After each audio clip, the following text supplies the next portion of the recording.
You've said it before. This will only take a second. Just a quick glance. A fast reply. But on the road, seconds don't wait for you. They decide everything. Who stops, who doesn't, who makes it home. So next time your phone lights up, ask yourself, is this distraction worth a ticket or even a life? Put the phone away or pay. Paid for by NHTSA. 880 ESPN, WHSQ, and WCBS-FM HD2, New York. A Good Karma Brands radio station.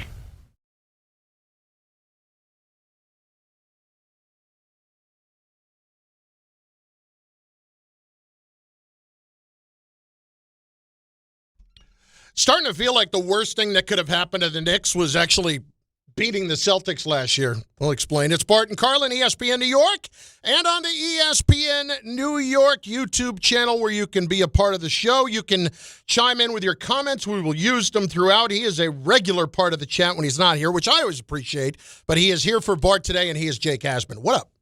Chris, how was your Easter, man? Can we start there? Yeah, we can. Did you enjoy yourself? How many listen, eggs? Easter eggs? No, I used to be a big Easter guy when I was a kid. Here's what I'm really disappointed in now. When you go and you get your chocolate bunny that I used to count on every year, that bunny would last 4 or 5 days if you threw that in the freezer, at least, right? Because it was thick, it was full, the whole thing. These bunnies nowadays, now it's just like a shell. Like they don't have the I mean, maybe I'm wrong, but like it's either the bunny's either cut in half, so like the back of it is flat, or the inside of it is empty. And that's garbage. Frankly, that's garbage. So Easter and I have had a little bit of a détente, if you will, for the last several years over that. Well, I don't celebrate the holidays. I'm going to defer to you on that. Yeah. You seem like a guy who knows a thing or two about the Easter bunny and the chocolates and all that. So yes. I'll take your word for it. Yeah, no, I enjoy chocolate. I don't know if that was evident or not, but yeah, sure. You look good, though, by the way. Thank you. You definitely have slimmed down since the last time you and I did a show together, which was the day the Jets traded away Sauce Gardner and Quinn Williams. So if any Jet gets traded away today, Garrett Wilson, be on the lookout because that's the last time we did a gone. show. Yeah, exactly. Every time you show up and we work together, they trade away another. You were borderline devastated for a moment, if I remember. Yeah, and then we saw the return, and I'm like, okay, you know what? I can come around on this. And that trade has aged really well. It's one of the few things the Jets probably got right last season. Well, we're certainly going to get into plenty of the Jets draft, and there are more different scenarios that are being presented, which are pretty interesting. Bill Barnwell today had a mock draft that wasn't even about the mock draft. It was each position, a mock trade for each team in each position. And there are a few different scenarios for the Jets that I would be very eager to get your comments on, including one involving the Cowboys, which I think would be wild and an amazing move on their part if it was something that was actually available to them. It's Bart Carlin, as we said, on ESPN New York, and we're starting with the Knicks, and not necessarily because of anything that's really happened over the weekend, but I've kind of found myself in this position over the last several weeks, Jake, where I've been really trying to hype up what the playoff run is going to look like, and I've sat there kind of just feeling out the last few weeks and not really having a great sense of what this was going to be because I don't think this last few weeks was going to tell you much about it. And then we start worrying about where the seed is going to be and all that. And I've kind of lost the juice in, well, we've gotten to the point where maybe does that really matter that much because you know not just one, but you're going to have to go through two really tough teams between Boston and Detroit. Jake, last year at this time, we didn't have these kind of expectations or hopes about how good they could be. And I really wonder if beating the Celtics, when you look back, is the worst thing that could have happened to them because in beating the Celtics, you had Boston blow 2 monumental leads in those first 2 games and could not throw it into the ocean from 3, literally 25% in the first 2 games from 3. And it wasn't because, part of it was because of good defense. Not all of it was. I guess I'm really wondering if we have raised these expectations on what we think this should be this year just based on that. Well, why were the expectations raised, though, if you really think about it? It was because they beat Boston and also because the Eastern Conference was down or perceived to be down. Yes. Jason Tatum was out. Indiana obviously didn't have Halliburton all year, and they have thrown the season away. No one takes Cleveland seriously to this point because they have underachieved, whether it be against the Knicks in some of these playoff rounds or what happened last year to them. So I think you look at the conference, Detroit was not supposed to be this good, I don't think, this quickly. They were still a rising team. So I think the Knicks' expectations were fair coming in, not just because they got to the conference finals, but because of what the East was supposed to be. I think the East is probably a lot better than many of us thought it would be. If you go back to the beginning of the year, we didn't think, one, Tatum would play, two, Detroit would be this good. And I think even Cleveland, while I don't fully buy into them, you have to take them seriously because of the talent they do have on the roster. So I don't think it's just beating the Celtics that raised the expectations. I think you just look at the rest of the East, the Knicks almost by default were a team people were picking. But I agree that while that's the case, there's no doubt we all thought this was going to be a very down year for the East. And, you know, I've had people say in the last couple of weeks, like, they missed their opportunity last year. We all thought this was the big opportunity because of everything that you're saying. But once Detroit started dominating the way they had, and once Tatum came back and Jaylen Brown did what he did all season to not make this a mail-it-in year for Boston, that completely changed that dynamic. But I still feel like, are the expectations right now still the same that the Knicks are you talking to Knicks fans and thinking they still think they should be going to the finals? I think this team is not as good as we thought they were, but I still sit here as a fan of the team and someone who's watched them all year and say that they can absolutely still get to an NBA Finals. Am I as confident in that as I once was?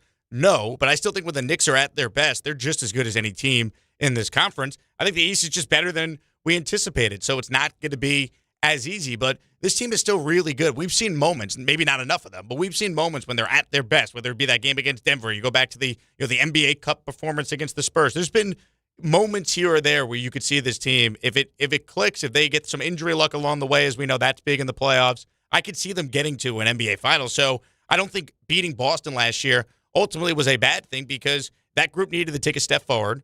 And now you look at the expectations. I think it's fair for a Knicks fan who's watched this team build the last 5 years. They make the coaching change. I think it's all fair to expect this team still to have getting to the finals as the expectation. But there's still points for me now where, okay, if they play Toronto in the first round, I've got no problem. And that's the ideal matchup if you're a Knicks fan. That's what absolutely. You're rooting for. You want Toronto to find a way to be the matchup, get that 6 seed, Knicks finishes the 3, and you get that 3 versus 6. Right, and if I'm going to get too wrapped up right now in the seedings, which I frankly have been for a while, of being the 3 at least. And I don't, even though you look at what Cleveland has got in front of them, it's certainly an easier route, little bit easier route that the Knicks have, that they could actually catch them. But I don't think that not being the 3 is the worst thing in the world, as maybe I thought it would have been bad a few weeks ago, based on I don't want to play Detroit in the second round. Now I got to play either one of them at some point, and it's not going to matter when.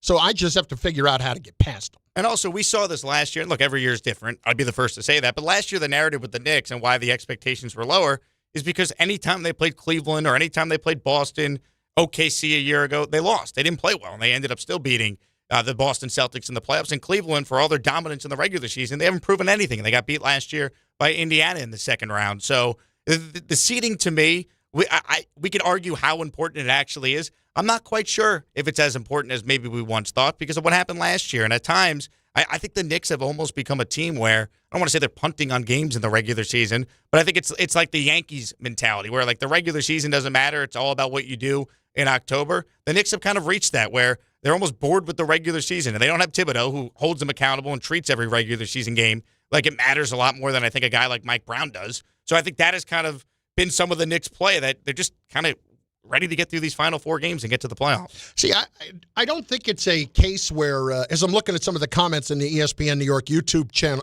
chat on the YouTube channel, there is the thought of Tsunami checking in with, I thought Carlin was going to say that the Knicks beating the Celtics gave them false confidence. I don't think it gave them false confidence. I think it was very real confidence, and that carried them as far as it could last year. And then they blew game 1 of the Eastern Conference Finals. How different is everything if that doesn't happen? But that's the thing. Think about that. Like, they beat the Celtics, because the Celtics blew the first 2 games of the series with massive leads. And then the Knicks go, and they have a horrible break go against them with Halliburton shot, and they end up on the shorter end of the stick as a result. Well, so I don't think that was about false confidence. What I think it was about was just catching a couple of breaks. Not lucky. I'm not going to call them lucky. I don't think calling them lucky is fair because they still had to make all the plays to win the games. They did catch some breaks along the way that maybe made us think they were better than they were, or they're better than they are.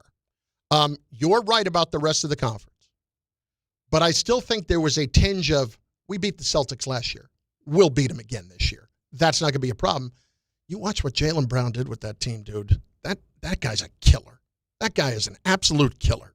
And you cannot tell me that after that series, I mean, aside from the Tatum injury, you cannot tell me that after that series, he wasn't stewing about what happened in games 1 and 2.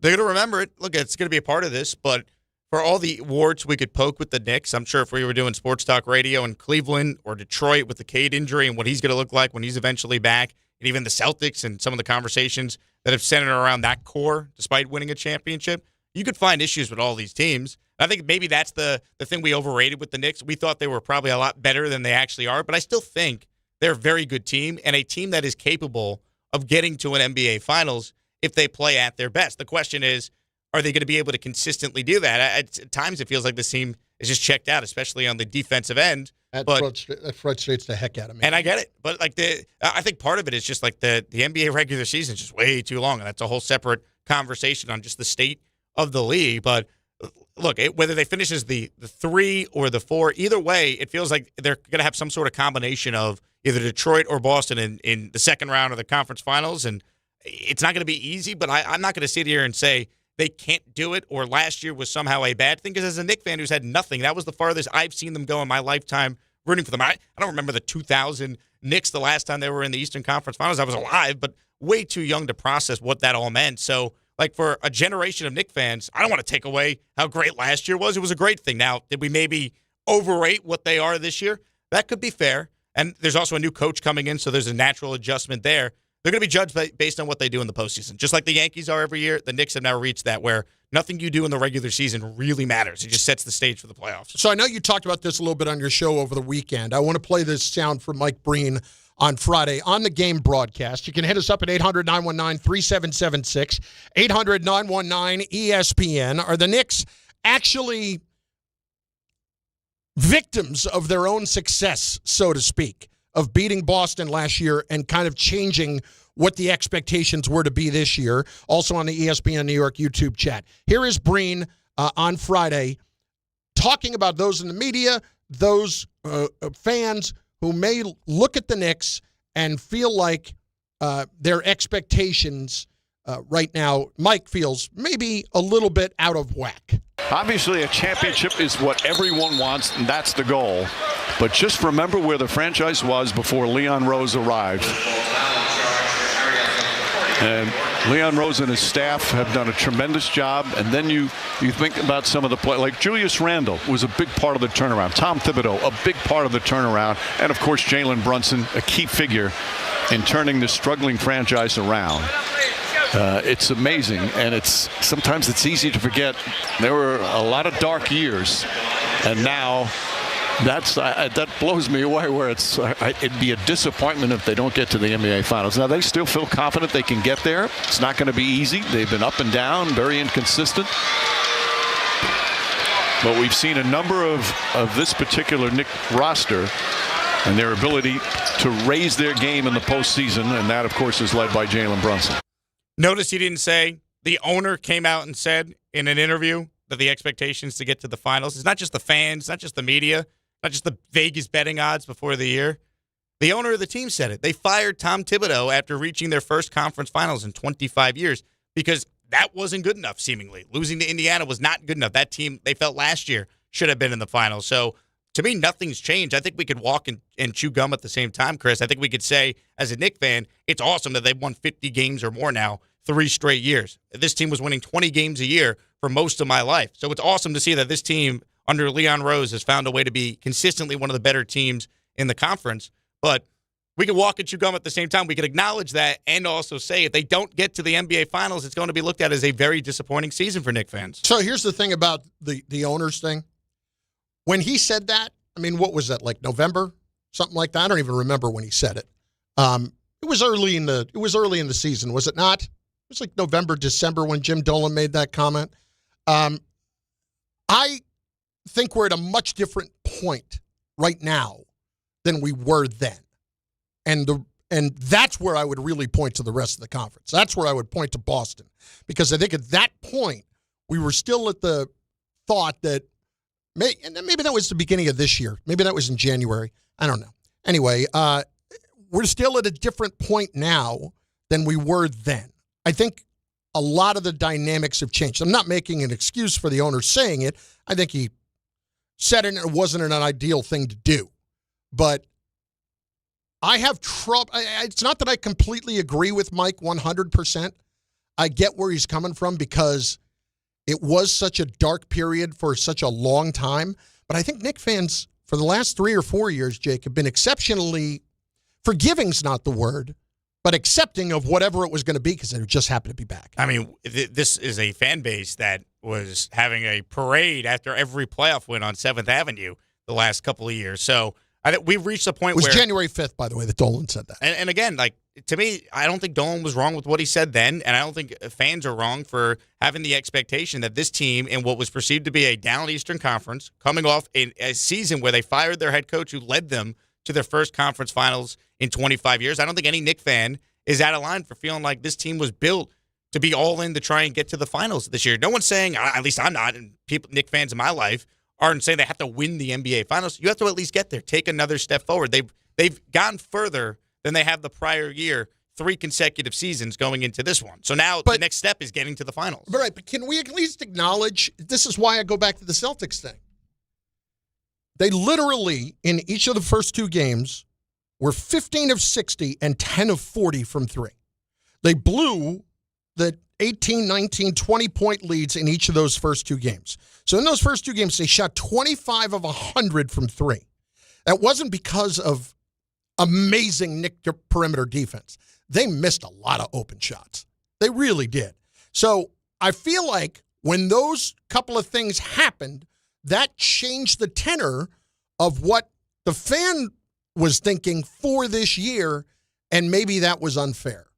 Like, personally, I'm going to be disappointed if they don't make the conference finals.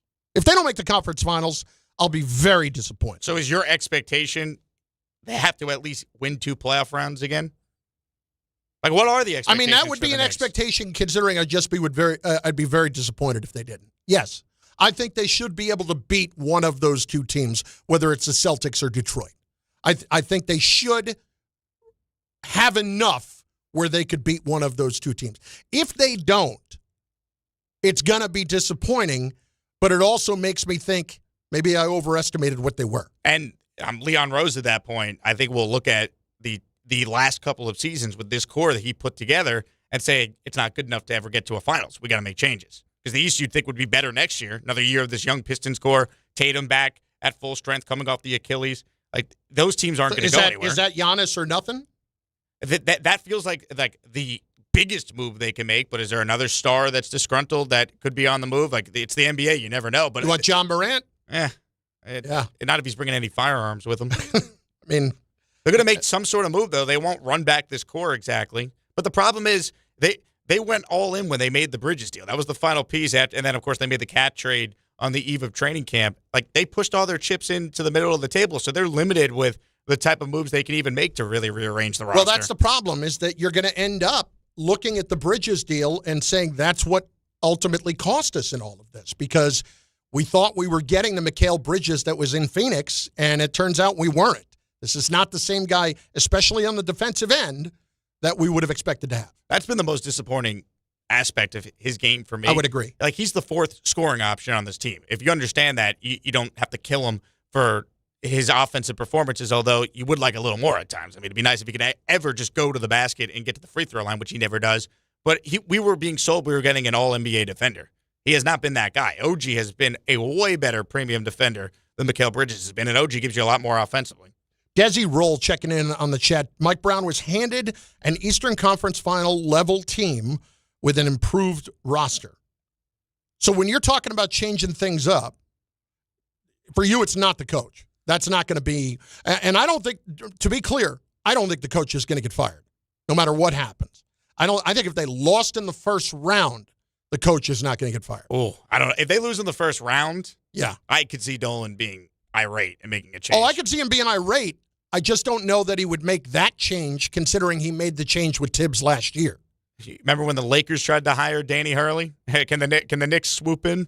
I mean, would Dolan be that irrational? I don't even know if it'd be irrational if they lost in the first round. That's a totally different conversation than to your updated expectation going to the conference finals and losing to a Detroit or a Boston in that scenario. I could see Brown being gone, though, if they lose in round one. I mean, if they win a round, then you're probably right, he's safe. But you lose in the first round when the owner came out in January and said the expectation is to get to the finals. I don't know how Mike Brown would keep his job. Yeah, I know. It's just the owner seemingly was the one who made that decision. And is he going to want to admit that kind of a mistake that quickly?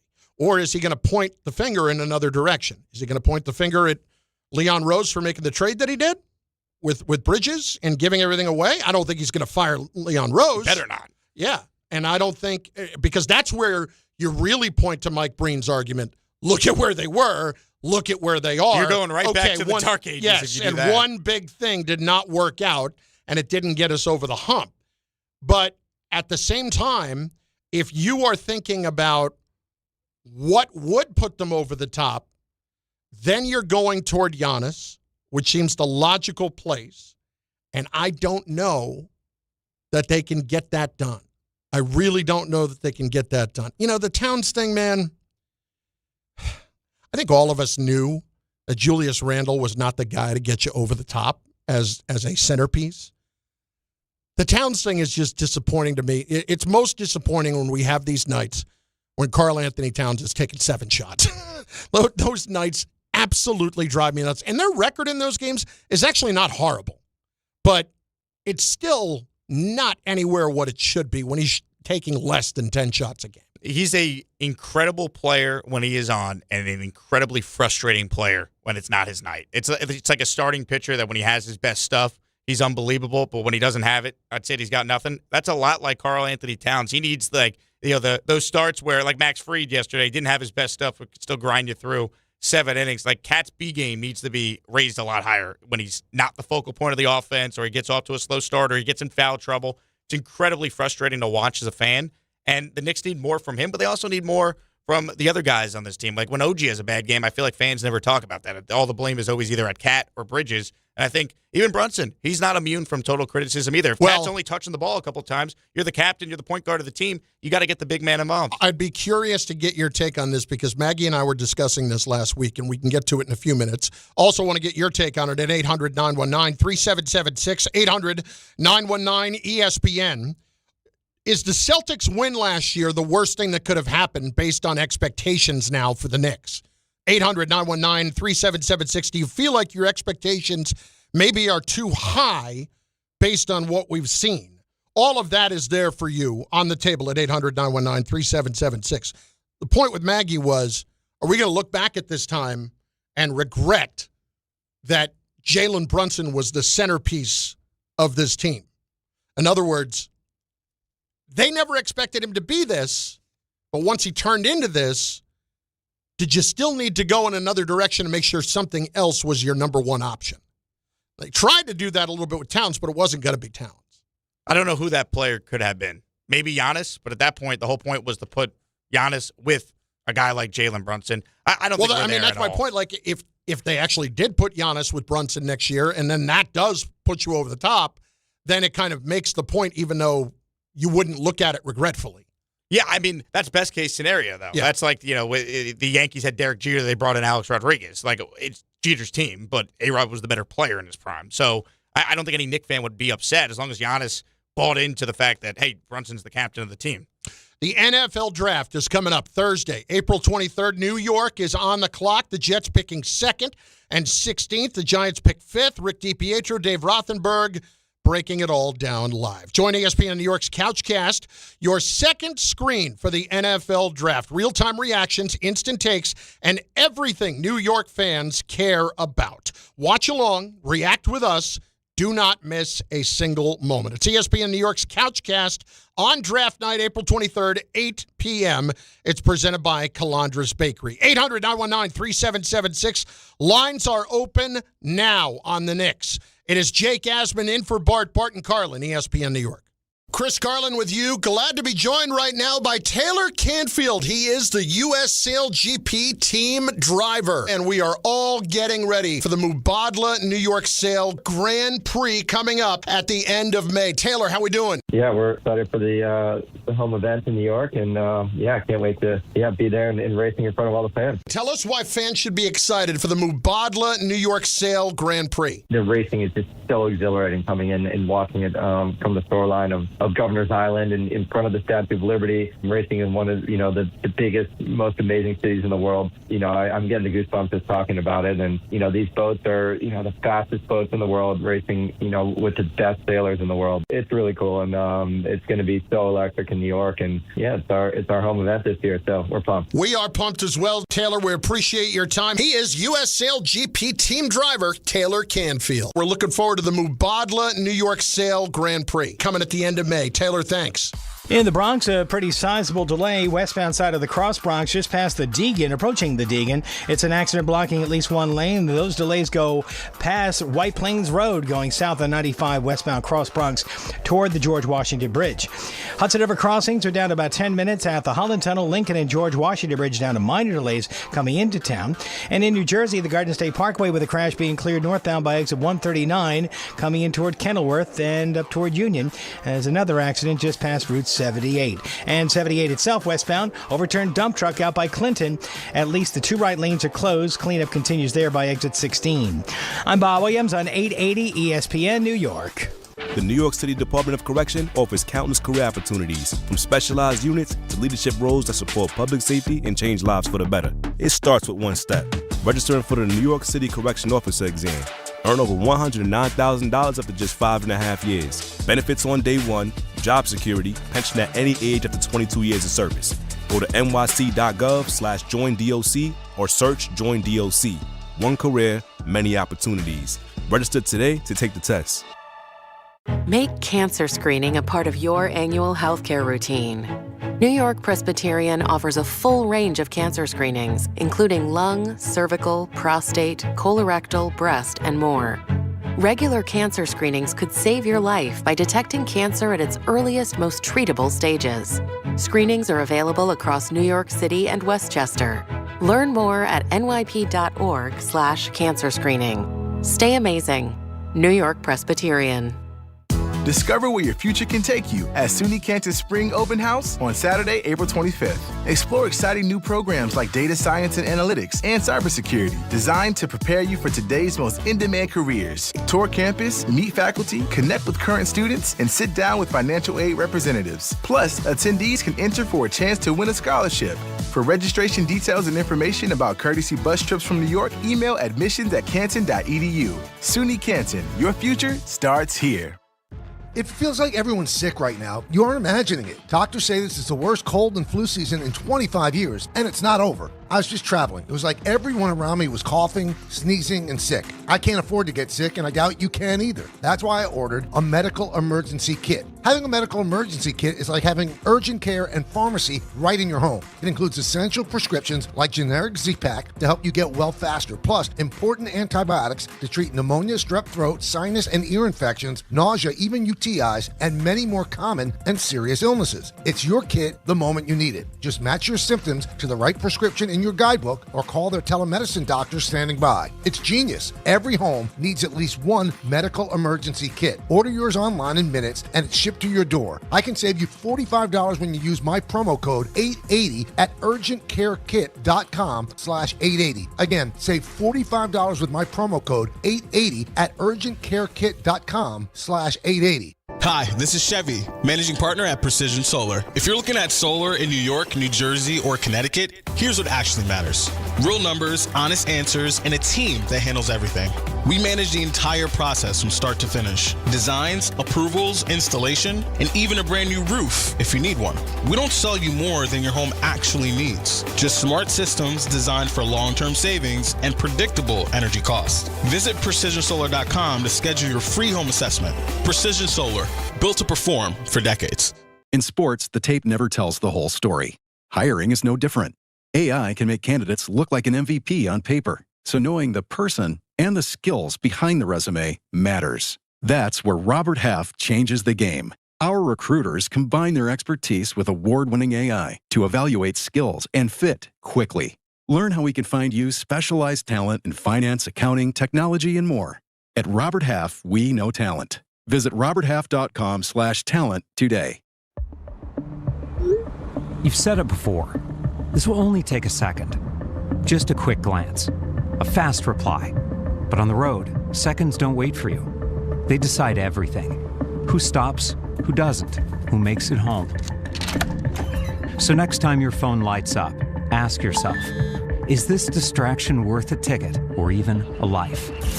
Put the phone away or pay. Paid for by NHTSA.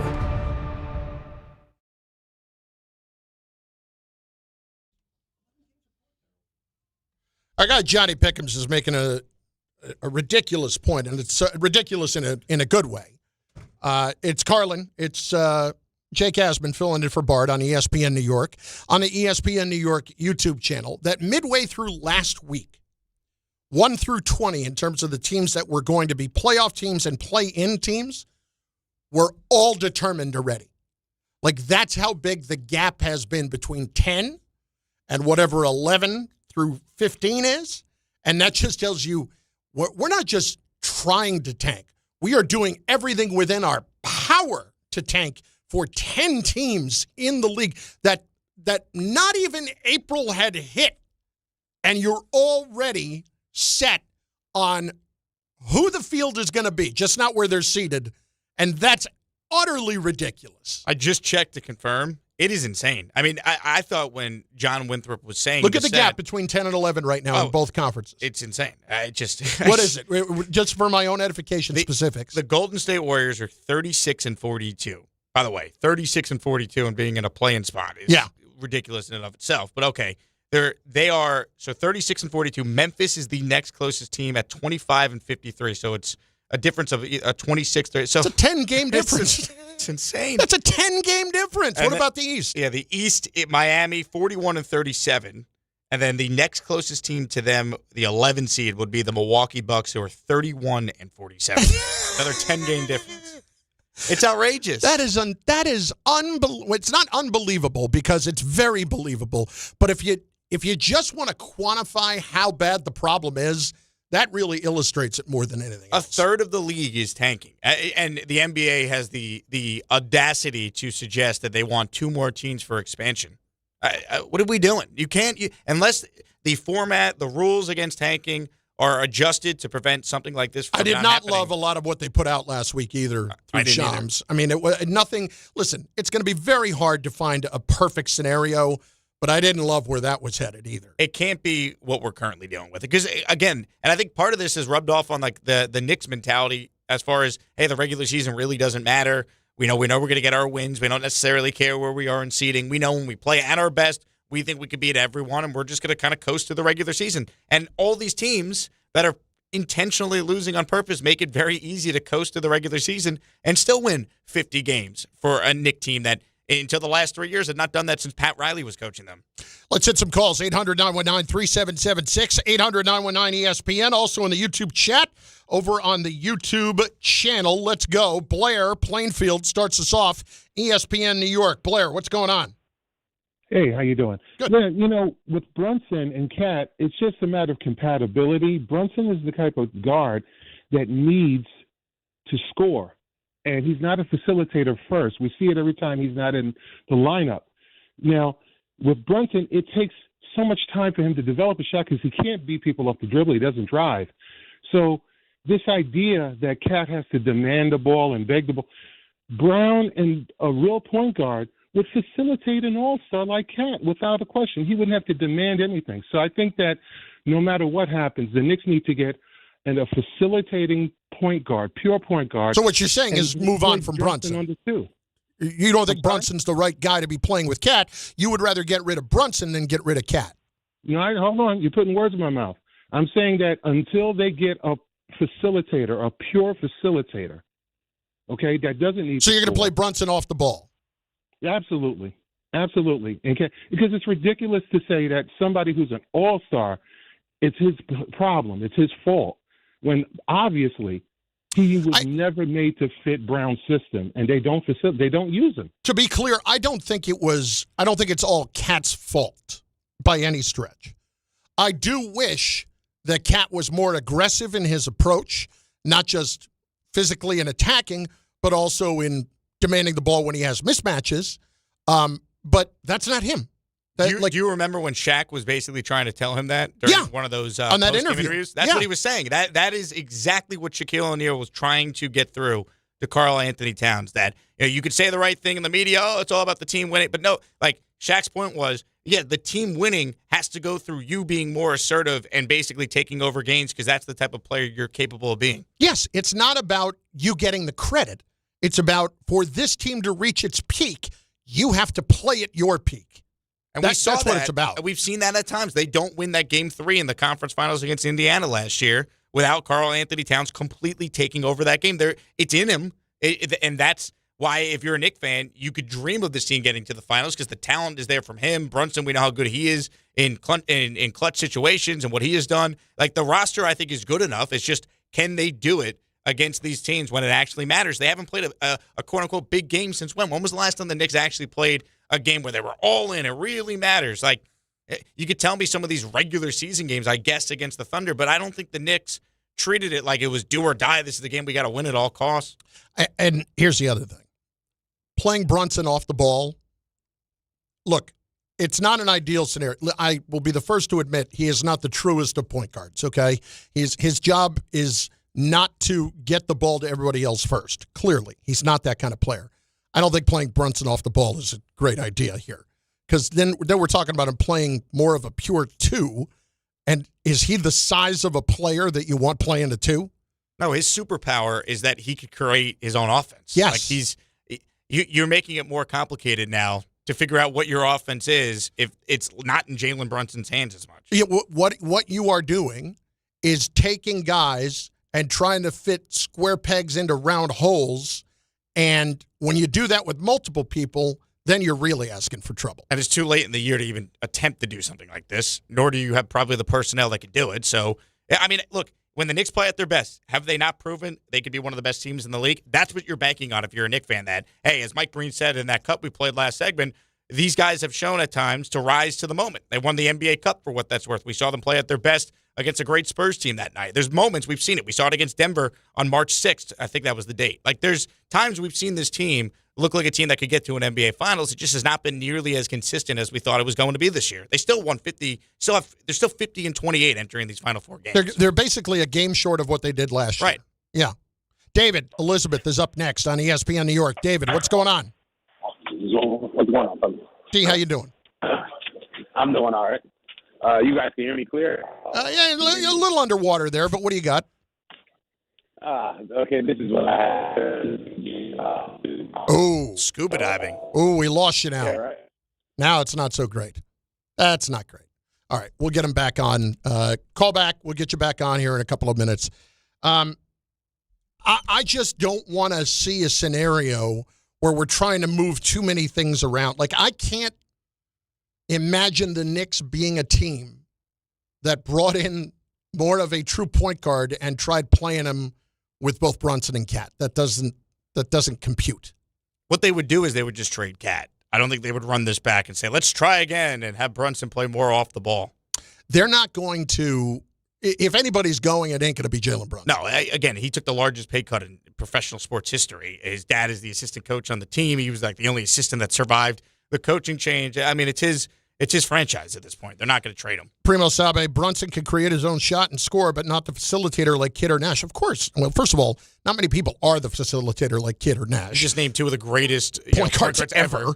But secondly, no, his mentality is to score first, And when you look at their success level, with that being the mentality, it's hard to argue against it. Again, he was the clutch player of the year last year. How many big shots did he hit in the playoff run the last couple of years? To me, the conversation with the Knicks, I'm not worried about Jalen Brunson. I'm worried about getting consistency from Mikal Bridges, OG. If Towns is going to be locked in that night, can he avoid the silly fouls that put him in foul trouble that hurt the Knicks' chances in these games? That, to me, is a way bigger storyline than Jalen Brunson. Brunson, to me, has earned the benefit of the doubt. They wouldn't be in the conversation without him. So he's the last guy I'm going to be worried about at this point. 800-919-3776, 800-919-ESPN. Also, ESPN New York YouTube chat. We're getting some good comments there, including, Gerald Eugene. Brunson averaged 7 assists, LOL. It's not about the numbers in that spot. Is there anybody, Gerald, including you, that would say the Knicks find ways to get the ball to Cat enough? No. Nobody would say that. Yeah, he averaged 7 assists. Other guys knock down shots, too. So that's where you get the assists from when other guys are shooting it pretty well. We thought that the pick and roll with Cat and Brunson was going to be like a staple of the offense and be lethal. And at times we have seen it. I think that's what frustrates the Knick fan base. But it's not nearly as much of like this two-man game that I think many of us thought when they made that deal. 800-919-3776. Bart Carlin, Jake Asman in for Bart, ESPN New York, and on the ESPN New York YouTube channel. Attention, New York Verizon mobile customers. Score a massive win with award-winning Fios home internet for an incredible $20 a month, guaranteed for 3 years. Switch today for savings you can count on. Call 1-800-VERIZON now. For new Fios customers with autopay, mobile and home, and bonus discount. Enrollment required. 3-year price guarantee applies to the Fios base monthly rate only. Additional terms apply. The final college basketball game is tonight, and FanDuel is giving all customers a profit boost. Build a same-game parlay for a shot at a bigger payout, or try live betting and jump in after tip-off. Best of all, with FanDuel, you get paid instantly when you win. Just visit FanDuel.com/local to get started. That's FanDuel.com/local to claim your first profit boost and keep the action going from now till the big championship. Build a same-game parlay for a shot at a bigger payout, or try live betting and jump in after tip-off. Just visit FanDuel.com/local to get started. That's FanDuel.com/local. FanDuel, play your game. 21 plus and physically present in New York. Opt-in required. Bonus issued as non-withdrawable profit boost tokens. Restrictions apply, including any token expiration and max wager amount. See terms at sportsbook.fanduel.com. Front with a gambling problem, call 1-877-8-HOPE-NY or text HOPE-NY 467-369. What if your instincts could pay off? With Robinhood Prediction Markets, you could put your knowledge to work on the events that matter to you. Prediction Markets isn't just sports. It's the Fed rate decision, your favorite award show, and so much more beyond the playing field. Trade events with Robinhood. Visit Robinhood.com/predict. That's Robinhood.com/predict. Futures and cleared swaps trading involves significant risk and is not appropriate for everyone. Event contracts are offered by Robinhood Derivatives LLC, a registered futures commission merchant and swap firm. At Uline, the prevailing opinion is, if you don't live it, you don't believe it. The people at Uline believe in hard work, and they live it by being there 24/7 to answer your call, having 41,000 items in stock, and offering same-day shipping from 12 locations across North America. Business owners, sellers, buyers, shippers, and packers believe it. Uline is the hard-working, dependable source for your shipping and industrial supplies. Visit uline.com. Empower. Pete's back on the links with all new golf clubs and hopefully less swearing. Dang, sliced it. He worked with Empower to help him get good at money so he can be a little bad. Heads up! Oof. Talent sold separately. Guy said these were slice proof. At least he has money for lessons. Invest well, live a little. Start today at Empower.com. Adam Schefter here. Did you know the average employer sorts through about 250 resumes for one job opening? Well, if you're hiring, here's good news. You can now review resumes and applications faster thanks to ZipRecruiter. With ZipRecruiter's new feature, qualified candidates who are very interested in your job show up at the top of your list. No wonder ZipRecruiter is the #1 rated hiring site based on G2. Try it for free at ZipRecruiter.com/sports. That's ZipRecruiter.com/sports. You've said it before. This will only take a second. Just a quick glance. A fast reply. But on the road, seconds don't wait for you. They decide everything. Who stops, who doesn't, who makes it home. So next time your phone lights up, ask yourself, is this distraction worth a ticket or even a life? Put the phone away or pay. Paid for by NHTSA. It's about time delivery worked on your schedule. Same day, next day, or scheduled in advance. However you plan it, the Home Depot delivers the whole job. From drywall to doors, plumbing to paint, we'll get it there when you need it. Because on the job site, timing is everything. You order, we deliver. It's that easy. The Home Depot Pro. It's about time. Join DiPietro and Rothenberg Thursday, April 23rd for a special couch cast of Round 1 of the NFL Draft. Presented by Calandra's Bakery. The Jets and Giants have 3 picks in the top 16, and Rick and Dave will react live as the first round unfolds. From the big decisions to the big-time drama. Catch it all in this YouTube-only exclusive, and it's all from Calandra's Bakery and your home for football talk. ESPN New York.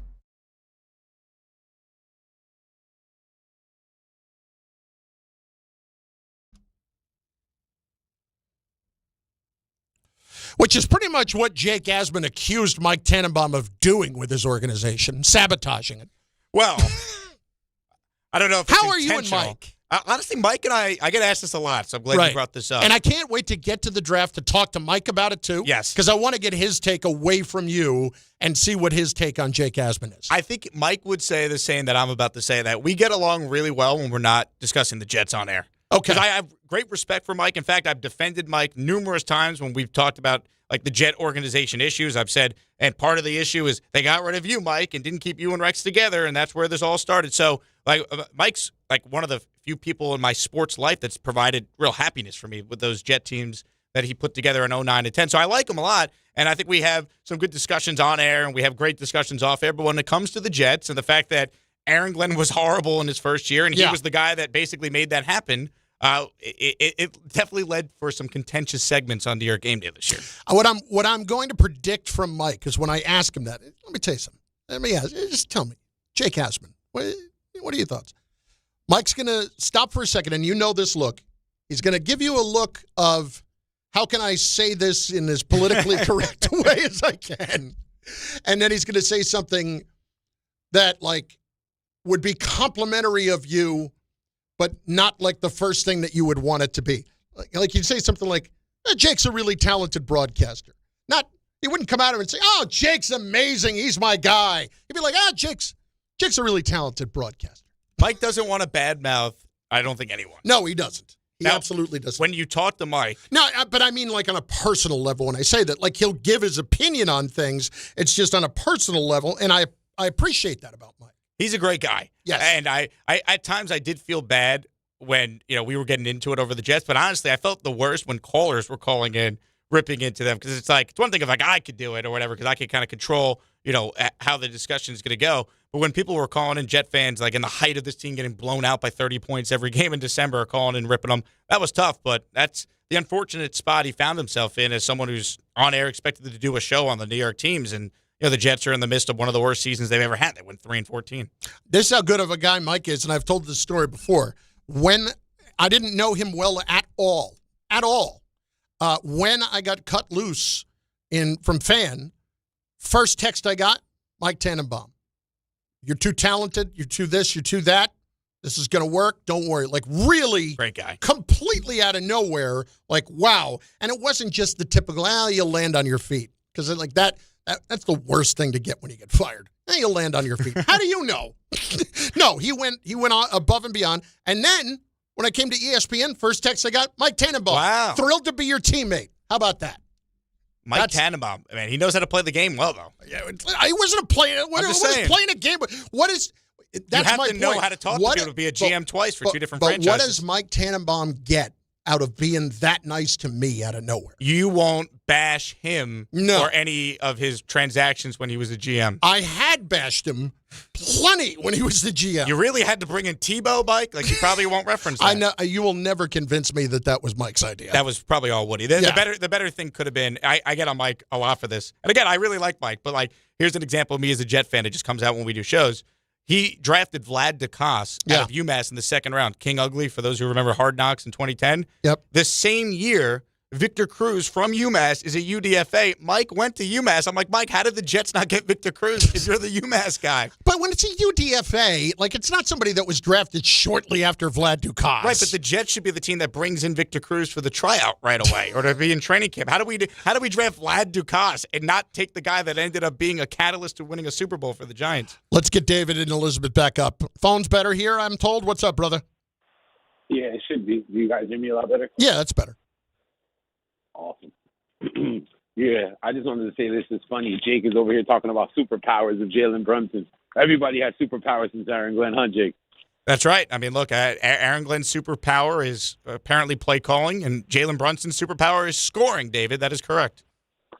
Most definitely. Gentlemen, this is what I wanted to say. The Mets played a great series this weekend. Very, very excited the way they played. Kodai Senga actually went past 4 innings, which was beautiful. I still don't trust him, but I hope this continues. It's a good start, man. Put it that way. It's an encouraging start. Yes. You know who we have to give our flowers to, Chef? Clay Holmes, man. Yeah. He went over 7 innings. Man, box office, bro. I was really excited the way we played last night, too, coming back, rallying and winning.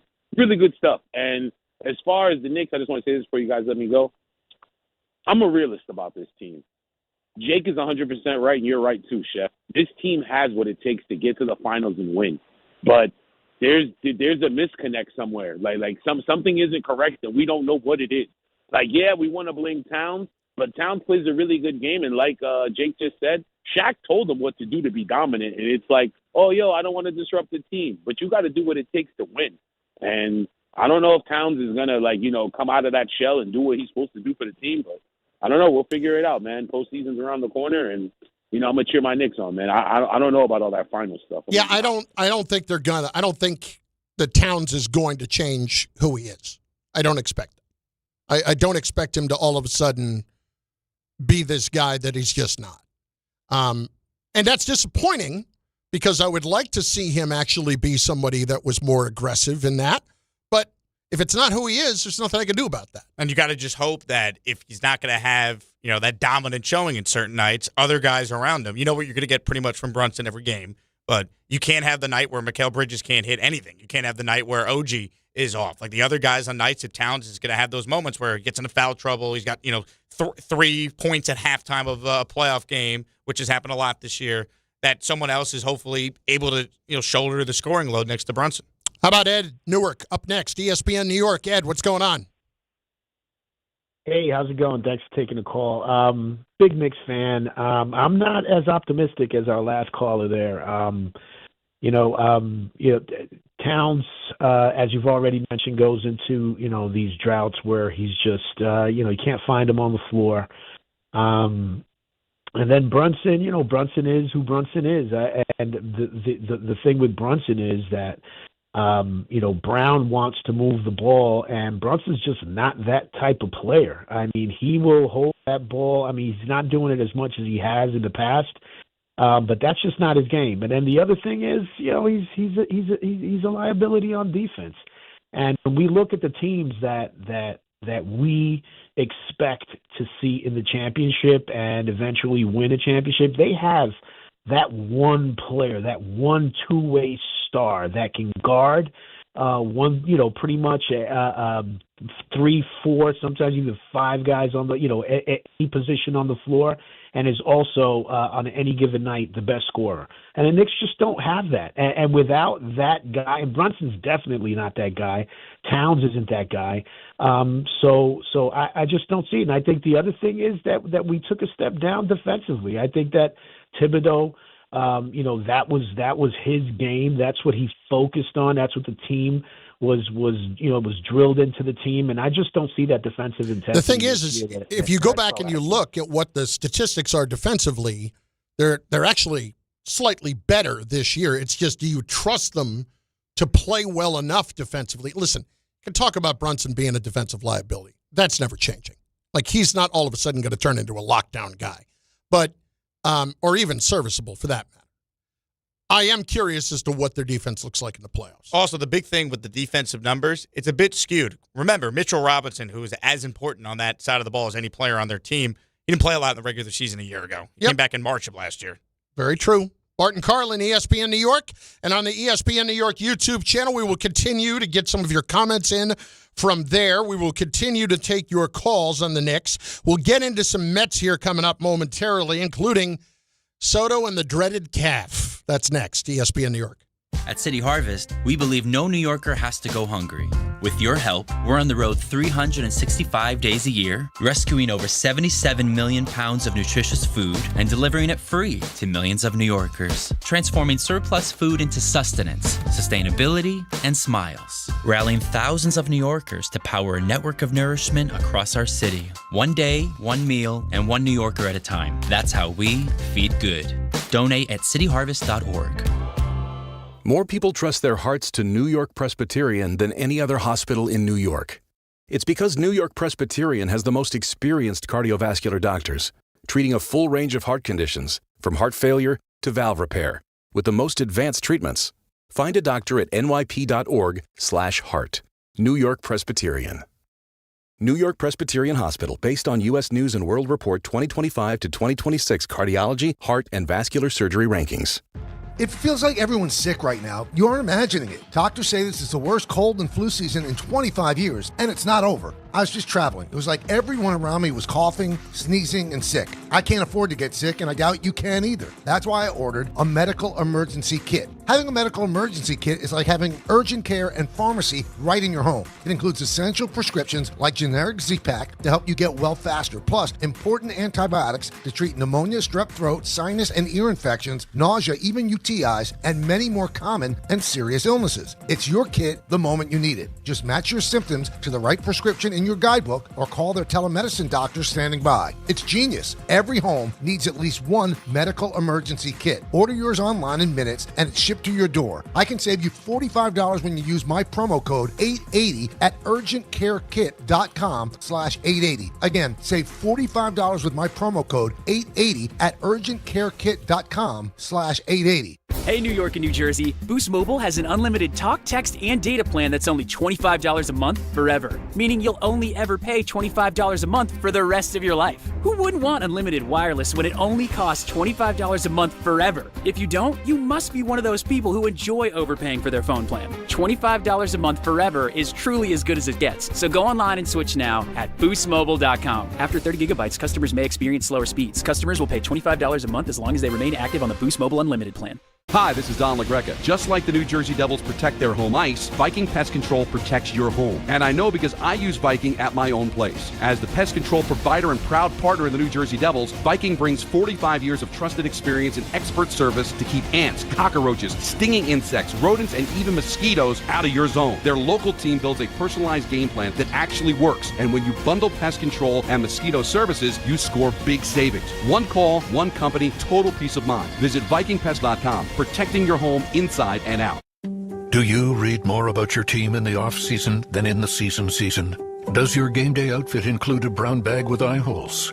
Then you may be a fan of a BST or bad sports team. Luckily, when you bundle your home and auto insurance with Progressive, you're protected. Because seeing your painted face in the rearview mirror after a loss isn't just depressing. It's distracting. Visit Progressive.com today. Progressive Casualty Insurance Company, affiliates, and other insurers. Covered subject to policy terms. Not available in all states or situations. Harry Douglas here. Game day brings the excitement. Your stay should feel just as memorable. With Marriott Bonvoy, official hotel partner of the NCAA and U.S. Soccer, you're connected to a portfolio of brands designed for how you travel. Some offer complimentary breakfast, others give you room to spread out, space to stay productive, or extended stay comforts. So whether you're a traveling fan or part of the team, Marriott Bonvoy celebrates the moments that live on before and after the game. Marriott Bonvoy, where game day checks in. ESPN New York, now streaming live on YouTube. Subscribe today and watch the show. WHSQ and WCBS-FM HD2, New York.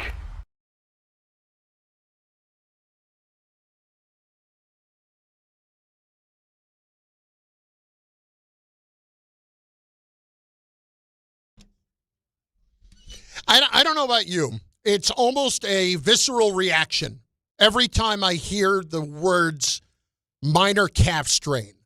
I almost go into a seizure because all I can think about now for anybody, and I know that Juan Soto is a lot younger than the typical guy who blows out his Achilles, but all I can think about is blowing out your Achilles. And when I heard that for Soto, I was like, let him sit for a month. I don't care at this point. Well, at least you got more than, what the Jets got from Aaron Rodgers. As a Jet fan, I got 4 plays. Juan Soto's played in, 5 or 6 games so far this year? Something like that. Yeah, so that's a positive if you're a Met fan. I mean, look, you hate that injury. For baseball, though, I feel like we don't hear about the Achilles as much as basketball or football. The baseball injury that scares me the most is the oblique. I feel like you hear an oblique injury, it could be a couple weeks, it could be a couple months. You really have no idea when it comes to that injury. Well, listen, I'm not that concerned about it. Soto watched his comments yesterday. He clearly does not seem that concerned about it at all. Said he woke up yesterday and actually felt a whole lot better, but they're not going to be stupid and force anything with him. Bigger thing, I think, at the moment is... They don't need him. Look at all the offense they're scoring. Look at what's going on. I mean, Vientos is killing the ball. Luis Robert has been fantastic for them at the plate so far. Still hasn't been great defensively, but not bad. I look at what's going on, and I'm thrilled about the fact that Senga has started how he has. There's not much to not feel good about. Granted, it's a bad team they were beaten up on for a couple of days, but winning 3 out of 4 in San Francisco is never anything to sneeze about. And this is what they had to do when they dropped the series against the Cardinals, because while it's early, you're playing teams that aren't supposed to be very good this year. These are the opportunities you have to stack some wins and get back on track, especially after losing Soto, to score the way they have these last couple games. That's really encouraging. Yeah, and there were a couple other things. I mean, you're a bad baseball team when down 3 runs in the 9th inning, you get a runner on first, and he's not particularly fast, and Matt Chapman tries to steal second against Torrens. And he's a veteran. He should know better. What are we doing? Terrible. I mean, it's just absolutely awful. And Torrens himself, listen, in addition to the 2-run double and throwing guys out, like he's a nice guy to have in that backup spot. Alvarez has gotten off to a good start. I mean, for Pete's sake, even Simeon got an RBI double yesterday. I feel pretty good about what I've seen so far, and the fact that Senga is doing it on regular rest now makes me feel a little bit better, too, because I'm tired of that stuff, like having to alter everything for him. And he's been here long enough where he should be adjusted to how they do it here in the States. I think your point on Simeon yesterday, the big hit, but really I go back to Friday night. That home run that he hit, had a couple other hits in the game, like that felt big, because anytime you talk about a player who's had down offensive seasons the last 2 years and now is going to be, or is already 36 years old, you start to wonder, is it a slow start or is he just done? So the fact that his bat has shown some life these last couple of games, that's a real positive for Met fans. Was there anything else from the Mets weekend that really caught your eye? Anything in particular that you felt particularly fired up about? I think the bullpen is encouraging. What you got, from Weaver and Devin Williams. I mean, the big conversation with Devin Williams is, what version of Devin Williams do you get? I think so far so good if you're a Met fan in that regard. I think, look, this team, they certainly have the talent to be a very good team, win a division. You just got to see it consistently over the course of the year. The lack of hitting against the Cardinals and then that first Giants game, that was concerning because they were abysmal with runners in scoring position. So don't make too much of it. Giants aren't very good, as you already said, but I think it's an encouraging weekend if you're a Met fan. What's not to like? Yeah. Yankees, listen. Fire Boone. No. Cashman's the worst. No. We're not doing that yet? Bullpen is bad. getting from 6 through 8 in the innings, this is not good. And we knew that going in, but a game. I don't care that the Marlins came into the series and were 5-1. All right, I do not care. They're still the Marlins. It's still not. You don't buy that as a World Series preview we just watched over the weekend? No, I don't. Shades of 03? And I'm not getting nuts about the weekend with them. Listen, it's fine. Losing that game yesterday annoyed me. It's just this bullpen is getting to the ninth inning is going to continually be a problem for them. Well, if they have starts from some of these starters that don't go long, you wonder where you're getting the remaining outs from. Like Jake Bird had been pretty good to this point, and then yesterday he struggled. He didn't have it. Fernando Cruz, I thought you could have argued they could have stuck with him a little longer. He only faced 2 guys or only pitched an inning or 0.2 innings pitch, right? So he didn't even go the full inning, and he looked pretty good. They're going to probably need to add relievers at the deadline, like most contending teams do. Like they do every year. Yeah. Well, the one thing with the Yankees, though, and this wasn't the case last year, this was the exception, they're usually pretty good at finding guys out of nowhere and turning them into something. Luke Weaver was a great example of that. Clay Holmes was a nobody when they got him, and he was successful for a long time with the Yankees. They're usually pretty good in that department. Last year they weren't, and so far this year, the bullpen, you got some question marks outside of really Bednar, who's nails on the back end. But even when you hear Bird make a comment about how much of a gut punch, as John Heyman put it today, that kind of loss is, when everybody knows it's what the weakness of your team is. And Bird said the following, gave him freebies. You should never, ever, ever give freebies. That's not big league baseball. That's the thing that will just drive you up the wall when you just make it as easy as possible for them to take you out. And I'm sorry, that is inexcusable for what the Yankees are supposed to be. When you have somebody like Fried, it makes me think of when Fried pitches like he does, and he wasn't even at his best yesterday. Far from it. But still gives you a chance. Like, if that's his worst, still gives you a chance. If Fried pitches like that, the Yankees should still win games. I mean, the second they had the lead after Ben Rice gives you another home run in the bottom of that first inning, you're thinking, all right, they might just roll today. They got the ace on the mound, and they didn't tack on enough, which was frustrating. They had some opportunities to do that late in the game, and the bullpen, I guess, was due for a clunker because it's just not, at least the names on paper aren't great. So it shouldn't be surprising that Jake Bird struggled, because he struggled a ton last year when they acquired him, to a point where they sent him to AAA. Also, one other thing here. Guys, and you know this already. McMahon's not here for his offense. McMahon is here to play third base and play it well defensively. Caballero, whether or not he was going to have a chance to actually be the guy, I think that's pretty clear that he's not the guy. He's hitting 129 right now. Yes. So he's got to obviously turn it around fast. And look, the odds probably were stacked against him anyway. Absolutely. Like, unless he was hitting 350, right? Michael Kay always talks about the conversation he had with Aaron Boone. Well, what if Caballero's hitting 350? And Boone's like, well, let's see him hit 350. Let that happen. Yeah. Like, he's going to have to show you more, and he hasn't to this point. But, I mean, the fact that, here's the positive, you're a Yankee fan, they're 7-2, and most of the lineup is not performing like we know they're eventually going to. I mean, Grisham's hitting 172. Jazz, big hit in the ninth yesterday. Maybe that gets him going, but he's hitting 194. Wells, 167. Caballero, I just said 129. McMahon, I mean, he finally had a hit yesterday to break an 0 for 20. He's hitting .87 right now. Like, the Yankees are 7-2. Their pitching's been amazing. They got some timely hits, and their best players, for the most part, have not been their best players yet. 800-919-3776, 800-919-ESPN. D in Queens was holding from last segment. D, what's going on? How are you? I'm all right. How you doing? Listen, I called you guys before last year at the end of the playoffs. I've been saying it all year. The Knicks should have broke up the team after last year. That was as far as they were going to go, okay? And this is actually historical precedent. Allen Iverson and Isaiah Thomas. And Jalen Brunson's not as good as either one of them, especially Isaiah Thomas. Those are only two players in the last 50 years that led their teams to the finals under 6'3", being the best player. But at least you could point to Isaiah, but D, to your point, at least you could point to Isaiah and say that Isaiah was more of a true point guard too. I mean, he could score, don't get me wrong, but Isaiah was more of a true point guard. Iverson was one of one.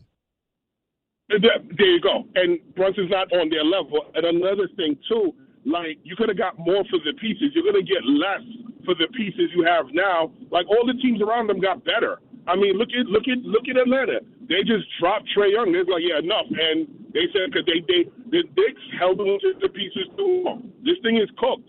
And last year versus Boston, Drew Holiday was hurt. Jaylen Brown had no business playing. Porzingis had no business. The last straw, but you had 3 starters who were severely compromised in that series. Just saying, we beat Boston like they wasn't tore up. There's a reason they broke that team up and rebuilt it on the fly. All your competitors rebuilt on the fly, and you stayed the same. And you wondering why everything is passed you by? This thing is over, man. No matter whether the Knicks believe it or not, it's over. I think if they lose going in the first round, I wouldn't be shocked. Listen, I get it. But I think going back to, I don't agree necessarily about first round.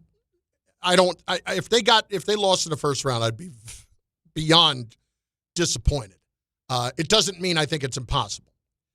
But I think going back to last year and said they should have broke it up after that was just never realistic. You can't say that when they were favorites against Indiana going into the conference finals and blew game 1 the way they did. Like, that should have been 1-0 Knicks, and then who knows how the rest of that series potentially plays out. But I disagree with something you said. The Celtics blew it all up. They made changes because they had new ownership coming in who didn't want to pay an enormous tax bill when they didn't think Jason Tatum was going to play a minute this season, let alone be back with a month before the playoffs start to tune up for said playoffs. That's why they made a lot of changes. Plus, they were a bit of an older team as well with some of the roster construction there. That's why they made changes. Yeah, and that had you're right about everything you just said there, but nobody really factored in that Jaylen Brown was going to do what he was going to do. Right. He's been phenomenal, and I think the Pistons are a lot better than we thought they were going to be at this point after the Knicks played a highly competitive series with them that went 6 games last year. They're better. And I think that's all part of the issue that the Knick fan maybe has to kind of grasp, that we thought this was going to be a lot easier for this team. But it just shows you never won, you never really know. And 2, it's really hard to win a championship. The Knicks are going to have to beat some quality teams if they're going to get there. And whether they play Detroit or Boston in the second round or not, you're going to have to go through, in all likelihood, both those teams if you're going to get to the finals. And that still should be the expectation for this team. Subscribe to ESPN New York on YouTube. Stream the full Weekday Lineup live. Watch complete replays or catch up fast with can't-miss highlights. Jump into the live chat. We get your comments in as part of the show. React in real time. Make your voice part of the show. Subscribe to ESPN New York on YouTube now. Stay locked in so you never miss a moment. My brother's coming after you in the YouTube chat. Your brother? He goes, Chris, this is a 7-2 team. Can we pump the brakes a bit? He doesn't like your Yankee criticism. Yeah. Is he older or younger? He's younger. Okay. I'm not criticizing the Yankees. Settle down, Zach. All right? I'm not criticizing the Yankees so much. He was at the game yesterday. He's probably very upset that he had to wait around for hours. Can we talk about that for a second? And I went to get any of the specifics. So I'm going based off of what I'm told, because online where I have searched, I can't get any of the specifics. The Yankee game was scheduled for 1:30 yesterday. 1:35, yep. Game started at 5:10-ish. Correct. Easter Sunday. We're not doing anything to make up for the fans who sat around all day and maybe give them a chance to get a ticket to another game, something like that. We're not doing anything for them. I don't know what they did at the game. I don't know any of that. But on Easter Sunday, we're not doing anything for those fans. Now, if I'm wrong, I apologize. But that's what I've heard from a couple of people who were at the game. All fans in attendance yesterday get to sit with Michael Kay in the Yes booth and watch a game. How about this with Kay? I don't know if you saw this. He was the man of the people yesterday. Absolutely he was. All afternoon, while people are waiting, he's standing outside the Yes booth signing autographs and hanging out and taking pictures and kissing babies. I think Justin Shackle tweeted a photo of Kay signing autographs and taking pictures. It was awesome. There was a sea of fans. And security, they had to call security. It's the damn Beatles out there. It was great. I mean, but think about it. If you go to this game and you show up, gates opened, 11:30, 12 for a 1:35 game? I don't know what time. Probably it's usually 2 hours before. And you're there all day, and it's a delay the game's not going to start till 5:10, which some people who go to the game, if you take the subway, you're home by 5:10 for a 1:35 game, or you're pretty close to it. That is on Easter Sunday. Yeah. On Easter Sunday, you're going to make that happen. I mean, I have not seen anything about it, and I'll I've tried to find out by looking at different things online. I've not called the Yankees yet. And granted, it's not like the Yankees have a ton of tickets that are just laying around anyway. So handing out vouchers may not be something that they can do. They usually do the right thing, though, in that regard. Like, if the game is postponed, you could use a voucher for a different select game. And it's early April, so there's going to be plenty of home games that other people could hopefully go to over the course of the long baseball season. It stinks they didn't play Saturday night's game during the day on Saturday because it was beautiful during the day. Like, we've had some, like, funky Yankee schedule quirks. They start out west, but they're playing Wednesday night on Netflix, and then there's an off day on a Sunday, which you never see during a baseball season. Like, the Yankee fan has had to watch this team at various times on different networks. It's been a major pain so far. Listen, and I have not, again, searching all over the place, have not come up with a good answer. Can we do something for the people that sat around all day? And if you didn't go to the game, like you said you had tickets, correct? Correct. And I gave them to my brother. He went with his girlfriend. They never went into the stadium, though. All right, so Zach, settle down, okay? He was at Billy's having a good time. Yeah, he was sitting around drinking. But then anyone that did go in, you're stuck because once you leave, you can't go back in with the same ticket. So I'm like, don't go in to the game yet. Hang out with your friends who you're meeting up with and just wait to see when you get a start time because once you're in, you're in. It's not like you could leave and, let me go to Stan's or Billy's down the street. But even if the people who went in and waited all day, those people should get rewarded too. Correct. Everyone should. Yeah. I don't know if they did anything concession-wise for them. You know, the old giant free medium soda when your team's awful. 100 years of giant football. Here's a medium Pepsi product. Any of those. But we could do something. Can we offer a ticket to a future game? And it doesn't have to be Yankees-Red Sox. Are you going to do a Carlin's Corner from Yankee Stadium for the Here's new what's ticking me off. ice cream chicken bucket thing? So a couple of things. Number one, I've heard enough about the ice cream chicken bucket. Can we settle down with what that is? First of all, Kay does his, the Kay's tenders thing on social media. I wonder where he got that whole idea last year from. It's completely ripped it off. Intellectual property theft is a crime. Of you? Yeah, that's what I'm saying. Well, he gives credit to Dave Portnoy for the pizza reviews because he goes one bite with the chicken tender. But he wasn't he wasn't thinking about all that until I started doing that, and then I ripped off Portnoy. So come on now. Interesting. So you feel as if he's taking the shine away from the Carlin's Corner. I don't think there's any question. You're Michael Kay. You could throw up, you know what, I'm opening up a new social media account. Next thing you know, you get 50,000 followers without even blinking. I'm scrapping at 12,000. Can we help a brother out? Well, that's why, as Don LaGreca famously said, he's the transmitter. But can we call that what it is? The chicken ice cream bucket is simply 2 things of vanilla ice cream with what appear to be like cornflakes wrapped around it, maybe fried a little bit. It's like fried ice cream. It looks like a chicken drumstick. And it looks like you're just a fried chicken drumstick and you take a bite and it's ice cream. So you're against doing a review on it? I'm not against doing a review on it. I think you should do it because you're trying to grow your platform and you got to play the hits, right? Every radio program director got to play the hits. That's a hit right now. Absolutely true. Here's where the committee for Carlin's Corner Table dropped the ball. And by committee, I mean me, because there's no committee. I was unaware of when the particular tasting days were for the new menus at both stadiums. I've got to be more locked in on that. So the Mets one happened when I was on vacation, and then the Yankees one happened, last week? I think you would have been on the air during it, though. It was an 11 a.m. Tasting event. You're true. You're right about that.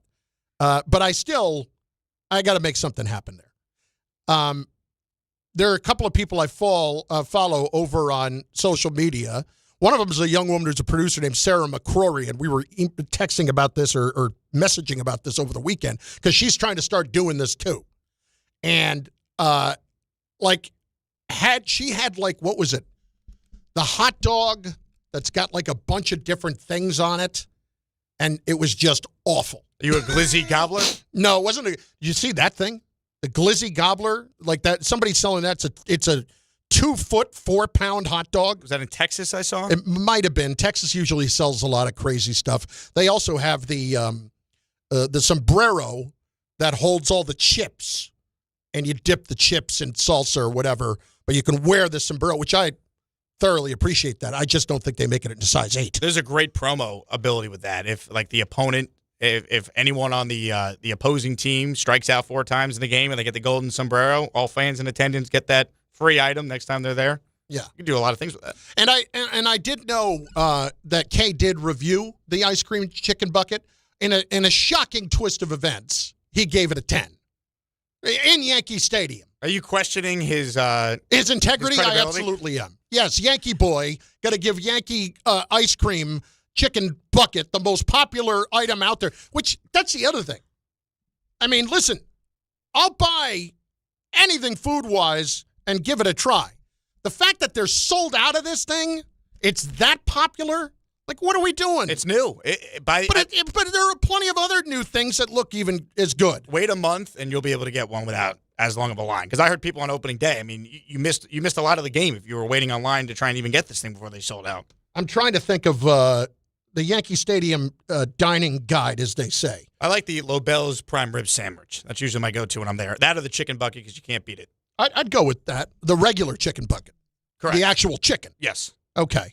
What were the other ones that they've had? Bart, a couple of years ago when we went, this is 6-7 years ago, bought the massive ice cream sundaes for everybody sitting in the judges' chambers. Everybody. That's awesome. I mean, that's not gonna be cheap. It's gonna set you back. All right. So the mini dessert chicken bucket. Have you seen it? I have seen I've seen a picture of it, but I wasn't sure actually how they put it together. But it really it's does a look mini like a chicken. bucket, mini bucket, small bucket. Oh, so this is not ice cream. This is a separate. No, bucket now. this is it. This is it. This is 2 drumsticks, so to speak, with ice cream underneath that. It looks like fried chicken. It really drumstick. looks like I did not realize that was ice cream. I thought that was legitimately like chicken in that mini bucket. Yes, mini dessert chicken bucket. So and they use chicken with air quotes. So that's not it. So and that was not. What do they charge for that? $11. It's actually reasonable for Yankee Stadium. But again, it's mini. But still, you get to keep the bucket. It's mini. You can keep all your loose change in there for all you young kids out there. Loaded fries, mozzarella and carrozza. That I would be all about, which is basically really nicely breaded and fried mozzarella. At section 105, $14. But it's not like your typical mozzarella sticks. It's called mozzarella and carrozza. I'll try anything once. Anything once. Let's see here. The pizza is supposedly pretty good.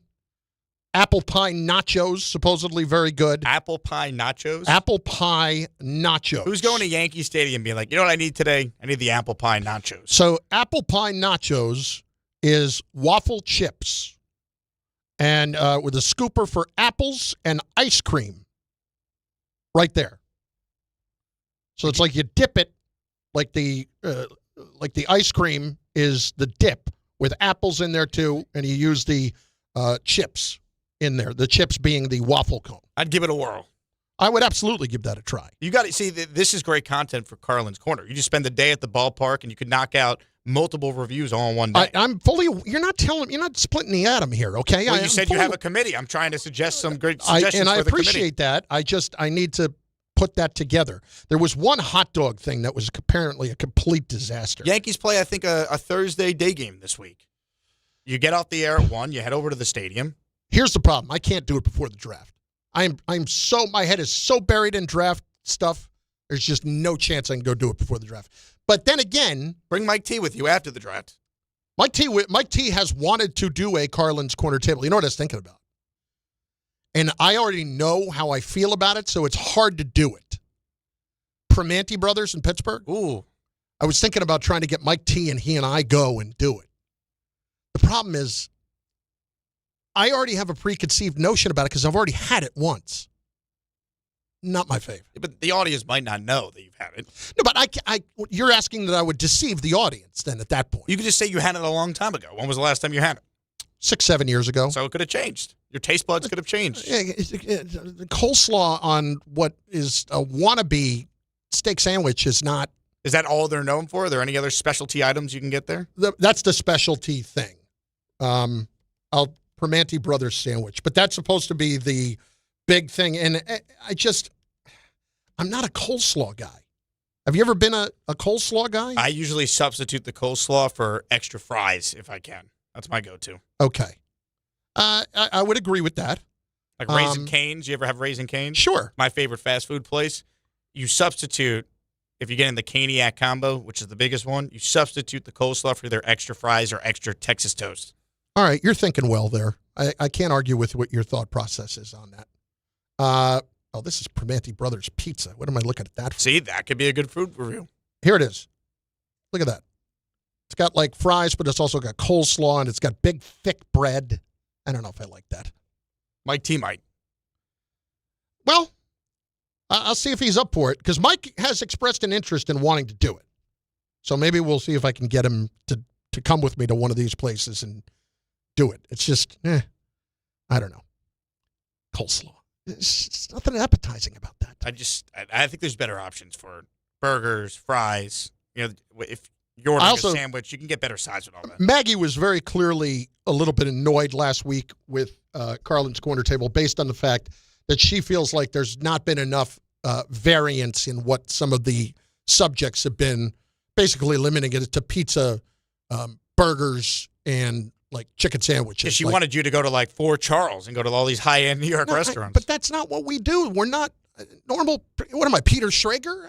Come on. Big mock draft coming out for Peter tomorrow. Huh? Ask Ray Dinahan about the Peter Schrager mock draft. That's coming out tomorrow. Big-time programming coming. But when I say that about Schrager, like I see him tweet about this all the time. Oh, the Fort Charles burger is elite. I'm sorry. I can't get into Fort Charles. It's impossible to get into Fort Charles. Exactly. We're not all Peter Schrager. Unless you're Peter Schrager or Aaron Judge. It's hard to get in there. It's Bart Carlin, ESPN New York, and on the ESPN New York YouTube channel. This is the Michael K. Show. All right, let's talk about the Yankees off to a 5-1 start. What do you think about this team, Buster? The best team that Aaron Boone's had. This team is so much better than it was in spring training of 2025 through the development of Ben Rice, the improved shortstop situation. You know, the rotation is ridiculous. The emergence of Cam Slittler is, I think, one of the top 10 pitchers in baseball. This is potentially a great team. The Michael K. Show. Weekdays at 1 on ESPN New York and streaming live on YouTube. Discover where your future can take you at SUNY Canton Spring Open House on Saturday, April 25th. Explore exciting new programs like data science and analytics and cybersecurity designed to prepare you for today's most in-demand careers. Tour campus, meet faculty, connect with current students, and sit down with financial aid representatives. Plus, attendees can enter for a chance to win a scholarship. For registration details and information about courtesy bus trips from New York, email admissions@canton.edu. SUNY Canton, your future starts here. Wow, that's a lot of distractions. Why don't you just focus on the road? Relax, I'm a great driver. What about other drivers? Not everyone's a great driver. I can watch out for them. I'll be fine. Watch out! In 2023, more than 3,200 people died due to distracted drivers. Keep your eyes on the road. This message brought to you by the New York State Governor's Traffic Safety Committee. Chris Carlin with you. Glad to be joined right now by Taylor Canfield. He is the U.S. Sail GP team driver. And we are all getting ready for the Mubadala New York Sail Grand Prix coming up at the end of May. Taylor, how we doing? Yeah, we're excited for the home event in New York. And, can't wait to be there and racing in front of all the fans. Now, what is your role as driver of the U.S. Sail GP team? So as a driver, you kind of have two different roles. One is trying to help make sure that the boat is going, as fast as you can around the racetrack. And then in addition to that, it's kind of the decision maker on board and, using the information that I'm getting from the whole team and the coach booth to kind of make those split-second decisions around the racetrack. It sounds like an awesome atmosphere. What's the energy going to be like sailing right at New York City? There's no better feeling racing in front of the home crowd, representing our country and hearing their cheering through our headsets that we have on board is, it gives me the chills just thinking about it. So we're pumped. We're looking forward to the Mubadala New York Sail Grand Prix coming at the end of May. Taylor, thanks. If you manage an active facility, you don't have time for disruption. Tricon Construction specializes in working inside healthcare, commercial, and industrial buildings without shutting operations down. That means tight planning, clear communication, safe, disciplined execution, because when patients are inside, when tenants are working, when production can't stop, there's no margin for mistakes. When it has to be handled professionally and handled right, Tricon is the only choice. Visit triconbuilds.com, triconbuilds.com. At Uline, the prevailing opinion is, if you don't live it, you don't believe it. The people at Uline believe in hard work, and they live it by being there 24/7 to answer your call, having 41,000 items in stock, and offering same-day shipping from 12 locations across North America. Business owners, sellers, buyers, shippers, and packers believe it. Uline is the hard-working, dependable source for your shipping and industrial supplies. Visit uline.com. If you've been injured in an accident that wasn't your fault, then you need a lawyer who knows New York's unique personal injury and workers' compensation laws. At the Parisman Firm, they have decades of experience handling all types of accident cases and a proven track record of delivering huge results. Their team has already recovered nearly $1 billion for injured New Yorkers. From construction to car accidents and slips and falls, they've got you covered. Call the Parisman Firm now at 718-WORKERS, where your case is their cause. Get the justice you deserve today. Monkey Sports, built by players for players, is your one-stop shop for hockey, baseball, lacrosse, and more. Find top-name equipment and expert in-store services like sharpening, break-ins, and relacing. Shop in-store at Monkey Sports in Farmingdale or Woodbridge, or online for all the top brands. Whatever your sports, Monkey Sports gets you game ready fast. Monkey Sports, where athletes shop. You've said it before. This will only take a second. Just a quick glance. A fast reply. But on the road, seconds don't wait for you. They decide everything. Who stops, who doesn't, who makes it home. So next time your phone lights up, ask yourself, is this distraction worth a ticket or even a life? Put the phone away or pay. Paid for by NHTSA. Smalls here. Life is full of choices, some big, some small. And when you choose an H&R Block Tax Pro, you're choosing the largest network of tax expertise to be in your corner. For when your big ambitions need help with the small details. For when your six figures come from 6 different places. For when your gaming stream becomes your revenue stream. For when your business's year one needs 70 years of tax know-how. At H&R Block, they've seen it all. And they're here to help you make the most out of your money for life outside the box.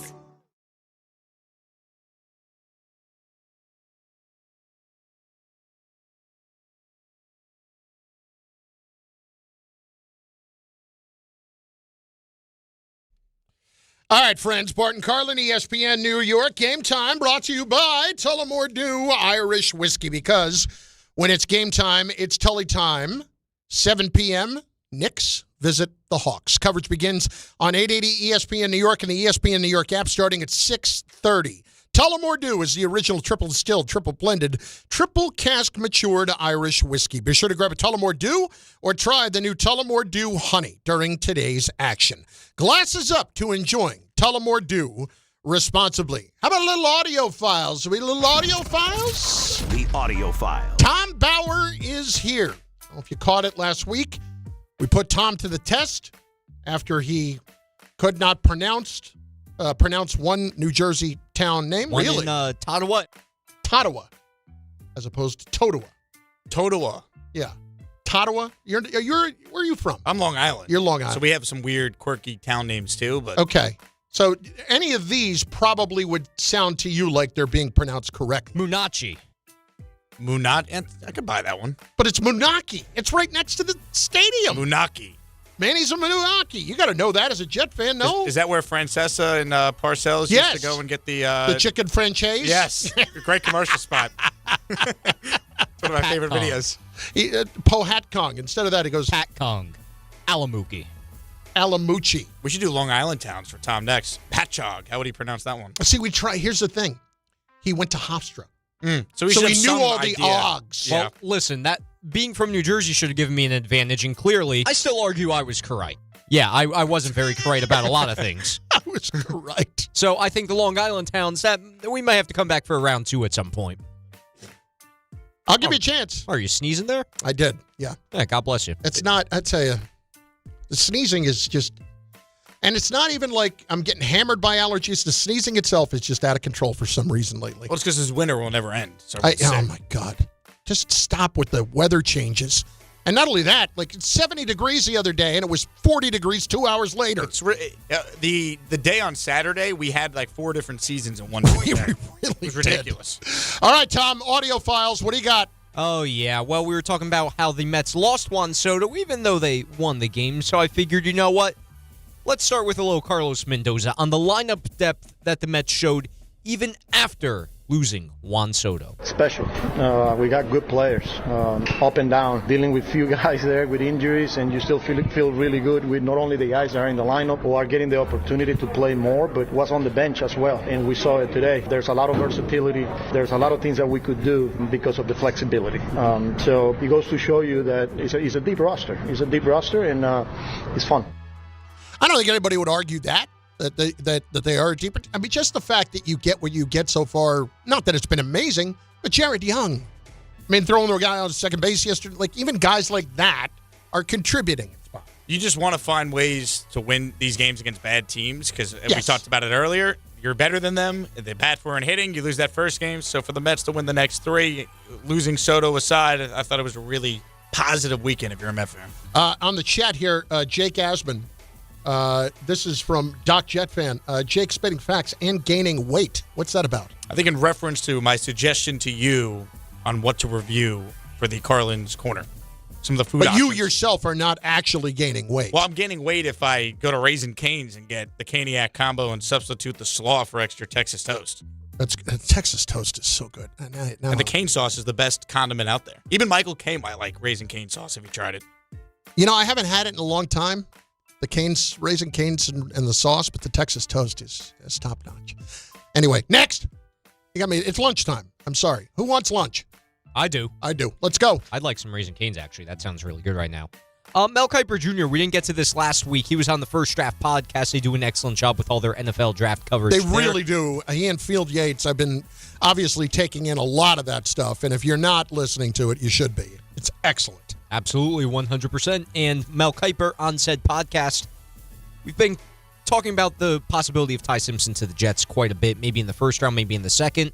Well, Mel Kiper's going to give his take on what he likes for Ty Simpson. Yeah, it would be a perfect scenario having Geno Smith there. Now, do they want to take a quarterback? I debated this the other day on Draft Daily with you and Louis Riddick. Louis said I was wrong. It doesn't matter, man. Yeah, I said like and love is important. If you just like him, then you wait till next year, because guess what? You're going to have to wait till next year for Ty anyway, because Geno Smith's their quarterback, right? He's the bridge quarterback for a QB, and Simpson, who has 15 starts. So you're going to probably get him ready for 2027 season, right? Not 2026. Then you're going to have a draft full of quarterbacks. So we're going to draft another quarterback, take another shot in the first round with another quarterback after drafting Simpson at 33 or at 16 or wherever they take him. So I think you got to feel Frank Reich has to love, the OC there has to love Ty Simpson. Liking him to me is not good enough. So where are you with this Simpson thing? Do not want him at 16. Really don't want the Jets to have to trade back into the end of the first round to get the fifth-year option. To me, it's not worth it, unless it's like the bare minimum. Like, it's only if you gave up what the Giants gave up last year to get Jackson Dart, would you do that? 2/3. Well, one, the Jets don't have a third, so let's say it's a fourth and then maybe like a third next year, because the Jets do have 2 fourth-round picks for what it's worth. Mm-hmm. I'd be open to that. Okay, I could live with that. But Mike Tannenbaum had a suggestion where they trade both their second-round picks to get up to 25, which, 1, point value-wise makes no sense, and 2, that's way too much. If you feel that strongly about the guy, just take him at 16 and keep your second-round picks to add players around Ty Simpson. Once again, every chance you get to take shots at Tannenbaum, you're on it. He just has so many takes. I'm just like, how are you the most successful GM the Jets have had the last 20? But Mike fires away, man. That's the thing. He does. He's That's not afraid what I love to have, about him. He's not, and look, it doesn't affect him. He just keeps going back. No, and back for more. Listen, and he will defend his takes to the end. Oh yeah, and that honestly is probably why people I think enjoyed the show at times, because we'd get into it. I think it's odd that you hate him as much as you do. I really do. He's such a nice guy. I just wish he didn't have. Mike bad Tannenbaum is unhateable. He really is. Well, we get to know him. I know him though. That's the thing. A lot of Jet fans they hate him because he's the face of Aaron Glenn being here. Big reason why. I understand, but man's got a little business to conduct. That's all I'm saying. Next. It's impossible to hate Mike Tannenbaum if you get to know him. I agree. Will say from my perspective as well, working with Jake and Mike this past year on New York Game Day. Yeah, Tom knows. Tom, like we would get along when we weren't talking about the Jets mostly. Tom, was there ever a moment where you were like, Awkward. Yes, there were quite a few moments. Quite a few. When they were going back and forth arguing this year. Did you ever think that, like, we may not have a show next segment? I didn't think that. I knew one way or another we would get the job done, and ultimately calmer heads would prevail. I know it's just on-air stuff. Like, I know they get along well behind the scenes. We had to use the dump button on Mike once. Oh, yeah, we got into something about what did he call you? No, he said some guy was saying, like, that is not true, that's BS, but he said the actual curse. Okay. So you got him that fired up. It was. I don't think I've ever heard Mike curse off the air. Really? No, I don't think I have. And I've been at the blackjack table with Mike. Well, I want to hear those stories. No, it wasn't anything nuts. It was just. What was that, funny. in Vegas at the draft? No, that was in Detroit at the draft. What's the name of that? The Greek something casino? Greektown Casino. I stayed there once at my old job when I was in Houston. Rocket Mortgage was a big sponsor, so they sent us up to Detroit to cover the Rocket Mortgage Classic. You can imagine the big breakdowns on that golf tournament with a bunch of guys no one's heard of was electric radio that week. Mike, this will surprise you. Mike's an aggressive gambler. Next. All right, I got one more for you fellas right now.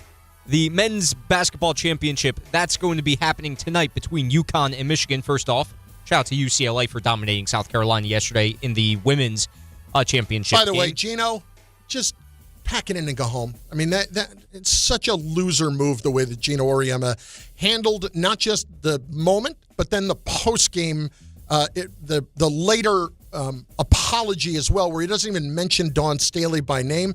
You look like such a jackass. I mean, but that's Gino. He's a bad loser, and I understand that.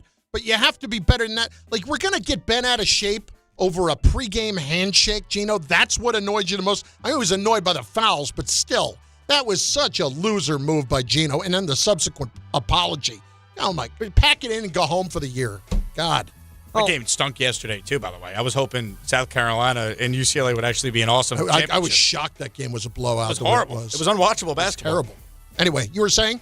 Yeah, on the bright side, for the furniture store up in Connecticut, they're not going to lose like $50 million having to refund orders from like January to March because now both the UConn teams aren't going to be in the championship. That's true. See, here's the thing. I think they counted on the fact the date thing in there. A furniture store, if both the men and women had made the championship game, was going to refund for everybody from January to March or something like that. Somewhere in that ballpark. Yeah, it was like a month's worth, but it's like the worst month of the year where nobody wants to spend any money in February because everybody's just getting all of their credit card bills from Christmas. But you know what they would do if that scenario played itself out? They'd make sure they have a sizable bet so they don't lose either way. They recoup the money. Yes, the old hedge. Yep. All right, go ahead. Anyway, on to tonight's game. Again, UConn and Michigan. Bart probably heavily rooting for Michigan being his home state, but that's not the point here. He doesn't really love the University of Michigan that much, but maybe. Anyway, no, go ahead. I think he'll still root for them just for the hometown-ish connection. Anyway, ESPN Analytics gives Michigan a 69.7% chance to win. DraftKings, they are favoring Michigan here by 6.5 points. Clearly, UConn is the underdog, but Dan Hurley doesn't think so. Underdog, I don't know that we necessarily feel like a huge underdog. Obviously, we acknowledge Michigan's greatness, and the team that they are. But we're a 34-win team coming into the game. Listen, I get where Dan says that. I would not sit there and walk into this game and immediately think this is going to be a blowout. I don't think this is a 10-point Michigan win. I think this will be down to the wire. They were an underdog against Illinois, technically, too. Yeah. I bet UConn on the money line because it's UConn in the spot. And anytime they get past the Sweet 16, Dan Hurley has literally never lost an NCAA tournament game. So I like UConn tonight. Why not? Michigan's 1-6 lifetime in championship games. I think there's way more pressure on them than UConn. UConn's got the coach. They got the pedigree.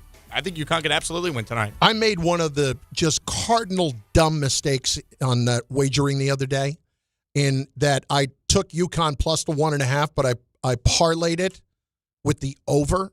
Like, what am I doing betting the over in the first game of the Final Four when everybody always has trouble shooting the basketball with the depth perception problems when they put the court in the middle of the stadium, which is what they do now. That's always a problem. What am I doing? That was so amateurish on my part. It was the payout that much more drastic that you felt like it was even It was plus worth it? 251 if I had hit both. Yeah. And I felt good about UConn, and the over-under was 139.5. And I think it ended up around like 132 or something like that. That's tough. But still. You had a winning bet. You just didn't need to make two of them. Yes. All right. Thanks. Sorry. See, now that's just, I didn't mean to rub it in. We could have both been winners today. That's like talking to my mother about wagering. You had a winning bet, but you just didn't need to make two of them. You were talking about blackjack. Yeah, you don't split a winning hand. I don't split tens. I don't ever split tens. I don't. Okay? Just so you know. I'm not that guy. Does Mike T hit on 16 every time? He's always ultra aggressive? Not every time, no. I mean, no. When I say he's an aggressive gambler, I'm not talking about like that. I'm talking about doubling down every opportunity. It's more in what he advises me to do. Well, he's more aggressive with my money than he is with his own. And Mike has something about him at the blackjack table where I want to make him happy. I want to please him. I don't want to let him down. So, all right, Mike, I'll let it ride. Let it ride. Let's go. Ian Fitzsimmons is looking at me like, what are you doing, you idiot? I mean, Mike was the cap guy. I mean, he understands how numbers work. He knows how to play percentages. And as Bart has said, the cap ultimately always means nothing. Cap only goes up. Bart and Carlin, ESPN New York. 1-877 Cars for Kids. KARS Cars for Kids. 1-877 Cars for Kids. Donate your car today. Call 877-CARS-FOR-KIDS to reach a friendly live agent. Donation is super easy, and your car can be picked up as soon as tomorrow. Call us now or go to carsforkids.org. 7 Cars for Kids. Donate your car today. Did you know you can donate real estate too? It feels like everyone's sick right now. You aren't imagining it. Doctors say this is the worst cold and flu season in 25 years, and it's not over. I was just traveling. It was like everyone around me was coughing, sneezing, and sick. I can't afford to get sick, and I doubt you can either. That's why I ordered a medical emergency kit. Having a medical emergency kit is like having urgent care and pharmacy right in your home. It includes essential prescriptions like generic Z-Pak to help you get well faster, plus important antibiotics to treat pneumonia, strep throat, sinus and ear infections, nausea, even UTIs, and many more common and serious illnesses. It's your kit the moment you need it. Just match your symptoms to the right prescription in your guidebook or call their telemedicine doctor standing by. It's genius. Every home needs at least one medical emergency kit. Order yours online in minutes and it's shipped to your door. I can save you $45 when you use my promo code 880 at urgentcarekit.com/880. Again, save $45 with my promo code 880 at urgentcarekit.com/880. Hey, New York and New Jersey, Boost Mobile has an unlimited talk, text, and data plan that's only $25 a month forever, meaning you'll only ever pay $25 a month for the rest of your life. Who wouldn't want unlimited wireless when it only costs $25 a month forever? If you don't, you must be one of those people who enjoy overpaying for their phone plan. $25 a month forever is truly as good as it gets, so go online and switch now at boostmobile.com. After 30 gigabytes, customers may experience slower speeds. Customers will pay $25 a month as long as they remain active on the Boost Mobile Unlimited plan. Time to bench those other hiring sites and let ZipRecruiter help you build a winning team. With ZipRecruiter, when you need to hire, you get to hire the right fit for any role fast. That's because ZipRecruiter's smart matching technology starts showing your job to qualified candidates immediately. You can also apply filters and add screening questions to your job post to help you save time in scouting first-rate talent. With ZipRecruiter's advanced resume database, you can instantly unlock contact info from a roster of top candidates. That's why over 4.8 million businesses have trusted ZipRecruiter to hire. And check this out. 4 out of 5 employers who post on ZipRecruiter get a quality candidate within the first day. No wonder ZipRecruiter is the #1 rated hiring site in the game, based on G2. So, if you need to score the best, go with ZipRecruiter. Try it for free at ZipRecruiter.com/ESPN. That's ZipRecruiter.com/ESPN. ZipRecruiter.com/ESPN. Hey, this is Chevy, managing partner at Precision Solar. We believe going solar should be simple, and it should make real financial sense. We manage the entire process from start to finish and offer flexible solar payment options designed around your goals. When the numbers work, solar can lower your monthly cost and give you predictable energy for decades. And if you refer someone who installs with us, you can earn up to $1,000. Visit PrecisionSolar.com to schedule your free home assessment. Kevin Cohen here. In life, as in sports, the pros make it look easy. That's why pro golfers like Jason Day, Ben Griffin, and Patton Kazire trust the pros in lawn care. True Green. They have the experience and expertise to give you a lawn worthy of the PGA Tour. And since True Green does the work for you, you get more free time, or more tee times. So stop stressing over your lawn and start loving it. Sign up now at TrueGreen.com because nobody makes it easier to get a golf course quality lawn than True Green, the official lawn care treatment provider of the PGA Tour. Harry Douglas here to tell you about Confetti Craze 5-Hour Energy. It tastes just like the best birthday cake ever. Vanilla, buttery, frosting vibes. It's basically a party in a bottle. And here's the best part. All cake, no sugar. And you know I love my cake. So I get that big birthday energy without any sugar guilt. The bottle's small, easy to toss in my bag, and perfect when I need a quick, tasty caffeine boost to cakeify my day. The Funfetti flavor is back on 5hourenergy.com or Amazon. Crack open a Confetti Craze 5-Hour Energy shot today. Step inside the game you love with the NBA app. Tap to watch every game as it's happening. Jalen Brunson does it again! And never miss a moment of the jaw-dropping action. Get closer to the players than anywhere else. Follow the latest schedules, scores, and stats. Keep up with every story from across the league. And with NBA ID, it's all personalized to you. The game lives here. Download today.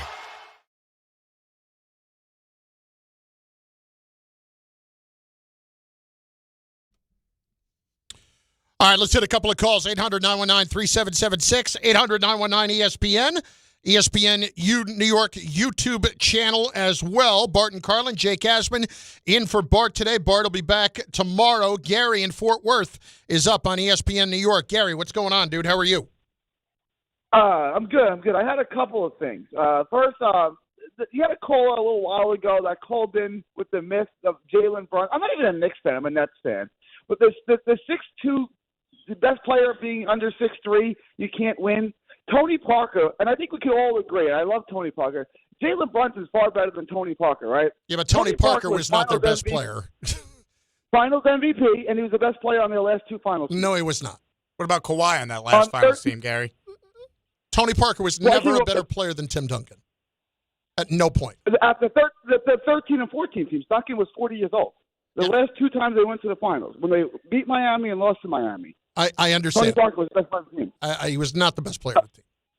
He was also Finals MVP. No, I understand. That doesn't mean that you were the best player on the team. Andre Iguodala was Finals MVP at one point. But I understand what you're saying, but that to me does not translate when you have Hall of Fame players on the roster with you as well. And Parker was the Finals MVP that 06-07 team that swept the Cavs. Yeah. And then Kawhi was the MVP of the Finals when the year after they lost to Miami on the Ray Allen shot and then lost eventually. That's right. 7. I forgot. The following year, Kawhi was the MVP of that there you series. Go. There you go. So, yeah, no. Tessa, Wes Caldwell, next, ESPN New York. Tessa, what's going on? Hey, guys. Thanks so much for taking my call. I appreciate it. How you doing? Well, what's going on is not too – I'm okay. But I was, ready to bash my head against the wall a couple of yesterday. And then, of course, when Luka got injured. But my thing about the Yankees is this. That's my team. I love them. I'm not panicking. However, a little bit, I do feel like it's early and the bullpen is doing things that they were doing last season. Like, I already feel like they're doing the Harlem Shake because they're shaky as heck, and it's so early. We're up 9 in, and I'm just wondering, why is this? Like, I feel like the team is loaded. Like, I'm so excited about this entire season, but the bullpen already is making me take some Tums. Like, I already feel like my tummy is killing me already, and I just don't understand it. Like, I feel like it's too early for me as a Yankees fan to be wondering, like, oh my God, when they in the 8th, I was wondering, like, oh my God, are they going to collapse? Is this going to happen again? And then they did it. So my question is, why is this happening? I'm not trying to say so early, but come on, like, why are you guys collapsing already? Like, we're not 50 games in already. Like, stop it, knock it off. And then before you guys answer that, I just had a comment about the Knicks. Everybody know I'm a Lakers fan. However, I do watch the Knicks because they're entertaining. My only fear for the Knicks in the playoffs is, when Jalen Brunson, which we know they're going to trap him and shut him down, will the other offensive players be able to provide efficient offense? Like, if Tad is having a bad game, like I was saying earlier, and they're shutting Bronson down, and maybe he's going to be shut down to 15 points, that's what I get afraid of. Like, they got to be on their P's and Q's. If they're not, I don't see them going far. Like, they have to be able to thrive and provide top-tier offense, in my opinion, with or without Jalen. And if they only can depend on him because he is their workhorse, I'm scared for them. And sometimes I feel like that's the... I get it, Tessa. I do. I like the fact that they have other options, but it was to what Jake was talking about earlier. It's the nights when, you know, OG is not shooting the ball particularly well, or Bridges is not shooting the ball particularly well. Just can't have all those things happen at once. You need consistency from your two best players, which Brunson I'm not worried about. Kent has moments where he's not involved. He just fades out of games or he gets into foul trouble. And those are the nights when, you need OG and Bridges to be on. If they're not going to win those games. 800-919-3776, 800-919-ESPN. Also on the YouTube chat. Get them in there, and we will get your comments into the show. We've got a couple things to get to. Believe it or not, we will have to spend a few minutes on the whole Islander situation, because that is just bizarre. Oh, yeah. It's amazing, but it's... No better time than the present to fire your coach with 4 games to go when you're trying to make the playoffs. And bring in somebody who hasn't been there all year to try to make it happen immediately. And then I do want to get Jake's take on a couple of things draft-related today that are involving the Jets, including something that Phil Simms said last week. You heard Jake's take on Ty Simpson, but I'm wondering if this might change his mind. That's next on ESPN New York. Chris Carlin with you. Glad to be joined right now by Taylor Canfield. He is the U.S. Sail GP team driver, and we are all getting ready for the Mubadala New York Sail Grand Prix coming up at the end of May. Taylor, how we doing? Yeah, we're excited for the home event in New York, and can't wait to be there and racing in front of all the fans. Tell us why fans should be excited for the Mubadala New York Sail Grand Prix. The racing is just so exhilarating coming in and watching it from the shoreline of Governor's Island and in front of the Statue of Liberty, racing in one of the biggest, most amazing cities in the world. I'm getting the goosebumps just talking about it. And these boats are the fastest boats in the world, racing with the best sailors in the world. It's really cool, and it's going to be so electric in New York. And it's our home event this year, so we're pumped. We are pumped as well, Taylor. We appreciate your time. He is U.S. Sail GP team driver Taylor Canfield. We're looking forward to the Mubadala New York Sail Grand Prix coming at the end of May. Taylor, thanks. Wow, that's a lot of distractions. Why don't you just focus on the road? Relax, I'm a great driver. What about other drivers? Not everyone's a great driver. I can watch out for them. I'll be fine. Watch out! In 2023, more than 3,200 people died due to distracted drivers. Keep your eyes on the road. This message brought to you by the New York State Governor's Traffic Safety Committee.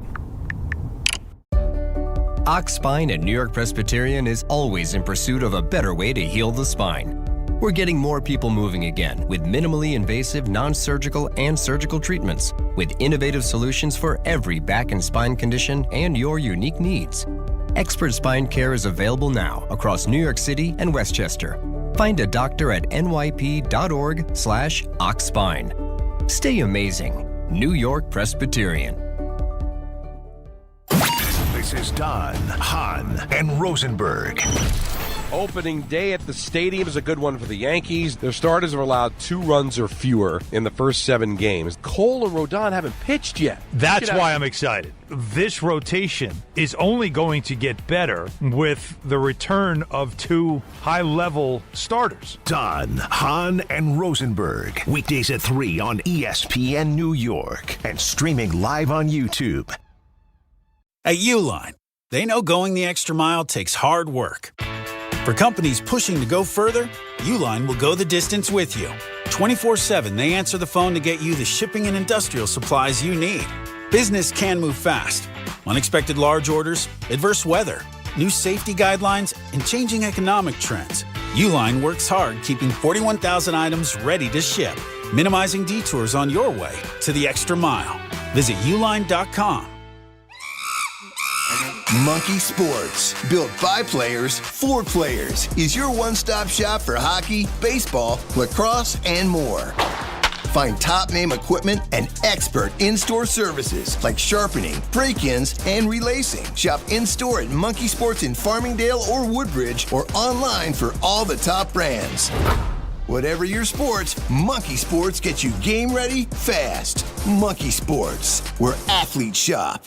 Smalls here. Look, I get it. GLP-1 weight loss shots are popular. They're everywhere. But not everyone is thrilled about weekly injections. So what if your GLP-1 was as easy to take as a mint? That's why I want you to know about compounded tirzepatide. It's a mint-flavored tablet you simply let dissolve under your tongue. No needles. It's designed to help curb appetite and reduce cravings, even sweets and carbs, which are my personal enemies. And when hunger's under control, it's easier to eat less. Stay away from the junk foods that trip you up and tackle your weight loss goals head on. And this is important. The compounded tirzepatide is recommended by the medical board of the wellness companies, the doctors I trust. Look, if you're serious about getting your weight under control and weekly shots aren't your thing, I strongly encourage you to look into tirzepatide. Getting started is fast with an easy online physician consultation. Imagine discovering a no-needle option that fits your needs. Go to noneedles.com/smalls. Promo code SMALLS to save $50. That's noneedles.com/smalls. Promo code SMALLS to save $50. Prescription required. Always consult your doctor to determine if this product is right for you. What's up, my friends? This is Francisco Lindor. This is Devin Williams. This is Luke Weaver. Bo Bichette here. You're listening to the home of New York Mets baseball. WHSQ and WCBS-FM HD2,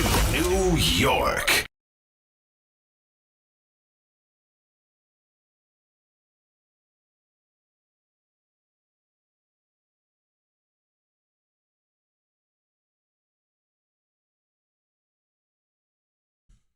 Bart Carlin, ESPN New York. Jake Asman is in today for Bartholomew. 800-919-3776, 800-919-ESPN. Tom Bauer has asked off of the Power Hour chant today, so we're going to recycle one of his Power Hours from last week. What happened this weekend that has your voice in shambles? There was a little bit of a concert situation in which... Who we go see? This was a Linkin Park cover band. A Linkin Park cover band? That's correct. Okay. Played the first two albums. They did a great job. Where'd they perform? This was at the House of Independence in Asbury Park. What's the name of the band? Numb? What? I have no idea what the band's name is. I just know they're a cover band. Wow. And so now we've got nothing left in the tank. The tank is empty. The throat is very sore. I need to tap out. I'm very... All right, well, here you go. Oh. It's the Power Hour.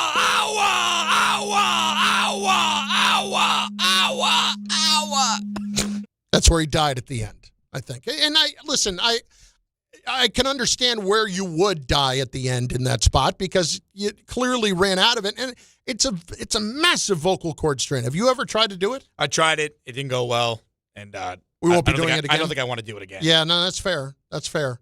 It's one person who does it, and does it exceptionally well, and that's Bart. Tom's not bad, but I could see where he ran out of gas there. That's going to happen. I'd also like to point out, Chris, I don't think you've ever tried it either. And I'm not going to. Wow. You know why?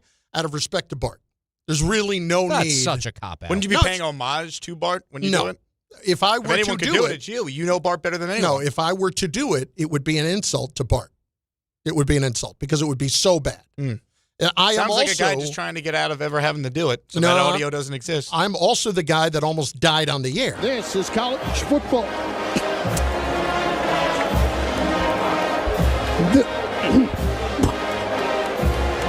Excuse me, this is college football on ESPN Radio. Oh, my God. It just played me out to my death there. Where's the color analyst there? Gone? Do you leave Staring the press at box? No one's there to throw the lifeline for you? As I mentioned, that was Max Starks, the former Steeler, and our producer were both just staring at me. Is he about to die? And so as a result, I am in the finals today of Drop Madness, which is thrilling, to be frank. And I have had what you would call a dominant run. A dominant run. I have not won a round with less than 65% of the vote. Wow. You're like the 1976 Bobby Knight Indiana Hoosiers. Yes. I was going to go 91 UNLV, but that's fine too. Well, they didn't win the whole thing, right? Didn't they lose in the championship? No, they did win it one year. And then Duke beat them the first following year? The first year they beat Duke by like 40, and then the next year Duke beat them. Okay. I think it was 92. Anyway, And I'm up against this, which is, frankly, I'm a little bit surprised that I'm up against this. Don, Hahn, and Rosenberg with you until 7. Yeah, Don interrupting the commercial, thinking that would be... To be fair, yeah, that sounds like it's a rejoin music. It does sound like it's a rejoin music. Any of us could have made that Ray, same mistake. let's be fair to Don about that. Even though he jumped it, that does, the very beginning of it, doesn't it sound like it could be rejoin music? A lot of people did it with the NBA All-Star one. Yeah. I don't know if anyone other than Don has done it to that Optimum commercial. It's a positive, though. It tells me that he was locked in. He was listening to the station during the commercials. He was formulating his thoughts. Just to have not the as next producers. Well, maybe not. I can't speak to that. I choose to accentuate the positives. Notice Ray immediately goes after Don for the negative. Well, I thought the other one was going to give that one more trouble. You got the job, you ass. I thought that was the one I was really worried about. But somebody else is taking care of the dirty work on that for me. So I'll be frank about it, okay? You got the job, you ass. Exactly. I thought that was the one I was worried about. If I don't win this I should be a 15-point favorite tonight in this championship game today. Now, I thought the original premise, though, of Drop Madness, as a longtime listener of that time slot in the afternoon, was that it's all audio that originates only from their show. But your audio was during a broadcast of a national radio game. Yes, but let's be fair. The audio of someone almost dying on the air like it sounded like, which is not what was happening, but certainly if I were driving around in the car and I heard that, I would wonder if that guy was coming back from break. I really would.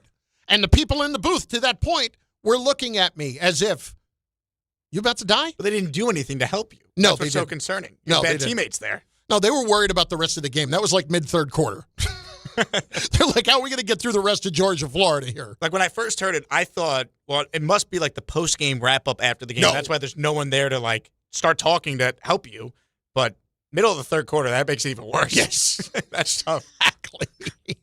So that will be on Drop Madness later on today on Don, Hahn, and Rosenberg. I would urge you, listen, I don't even have to urge you to vote for me. We know what the right thing to do here is. This isn't even a discussion. I have a couple Twitter accounts, so can I vote for you twice? Is that allowed? You can do whatever you want, but I don't need any illegal help. I don't need any voter fraud of any sort. I don't need any of it. I just need the people to vote their hearts, and we know what will happen. That's it. I believe in you. Thank you. And I'm rooting for you. I appreciate that. That doesn't really make a difference to me, but thank you. Okay. It's Bart Carlin on ESPN New York. On the ESPN New York YouTube page, Jake Asman is in for Bart today. We have spent a lot of time today talking about the Knicks. We got into the Mets and Yankees from over the weekend, too. There are some things I want to hit on with you when it comes to the draft, though. As I mentioned, I'm doing the coverage for ESPN Radio, along with Mike Tannenbaum, your buddy, who I will find out if the two of you are even speaking anymore at that friends. point.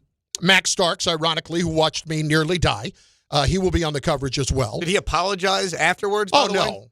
No. And what happened once you finally got to break, by the way? You guys talk about it? I got some water, and they were all looking at me like, what the hell just happened? And it was Max and a legendary producer at ESPN, big guy who started ESPN Radio, John Martin. And they're both looking at me like, what? What just happened? And I think what it was is earlier, I would say about 20 minutes earlier, I had a chewable Pepsid AC. And just a little piece of it was somehow still hanging out somewhere in my throat and hit the right spot at the wrong time. I thought it could have been some sort of, press box halftime snack gone wrong. Now, here's the thing. I'm not an amateur, okay? You would never catch me doing two things during a game. Drinking soda, because I'm not going to burp, and I absolutely would, and popcorn. Because you eat popcorn, you're asking to choke. Oh, yeah. At some point. It dries out, and you're screwed. You're dead. You're absolutely dead. So, and I barely eat during the game anyway. But as hard as that is to believe.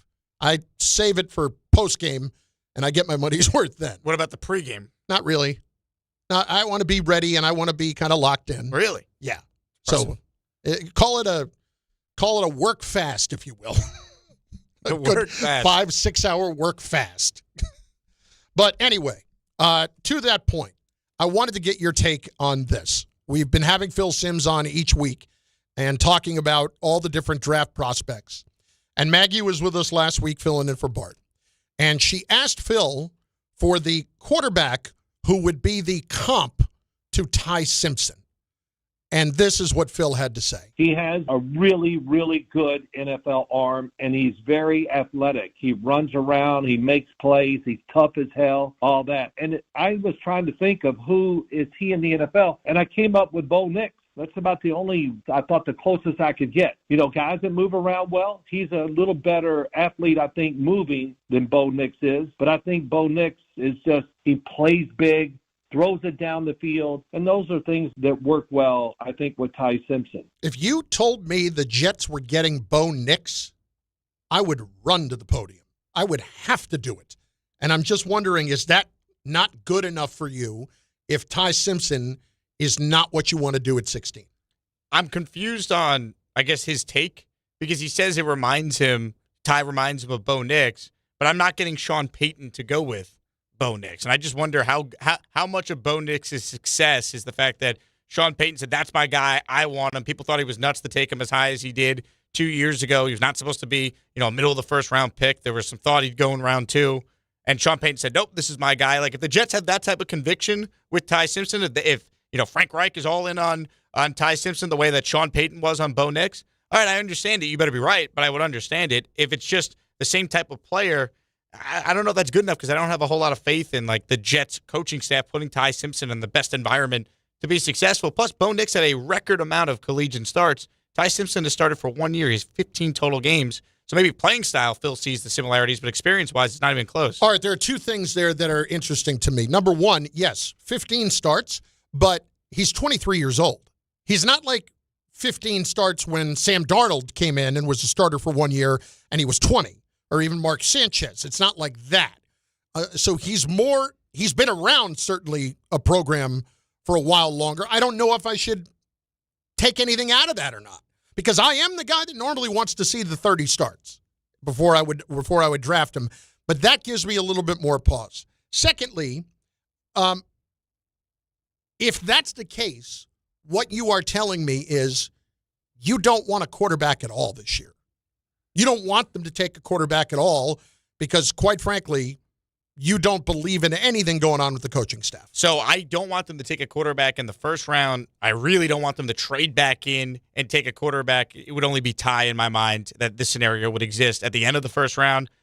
I'm only okay with it if they're like, look, he's there at 33. We already have an extra second-round pick. We want to get someone else in the pipeline, because if it doesn't work out with the second-round pick, or Gino's actually playing well and we don't get a chance to really see much of Ty this year, it doesn't prohibit you from then taking another swing at that position with your 3 first-round picks, maybe a new coaching staff, in 2027. If you invest the 16th overall pick in Ty Simpson, when is he playing? How many games does he actually play? By the time he plays, what does he look like? Do you have enough of a sample size to form an evaluation to determine whether or not you move forward with him, or you have to draft someone else in all likelihood, better quarterback class? I just think it complicates the entire Jet future if you take him at 16, whereas it doesn't do that as much if you do it at 33. There's less pressure, and it doesn't behoove you from potentially, again, getting your long-term guy in a better class. So you're thinking about the long-term guy you're thinking about again next year. You're thinking about losing again next year. Are they going to win this year with this team? With Geno Smith? Despite what Aaron Glenn said last week about Geno being the guy to take them to the promised land,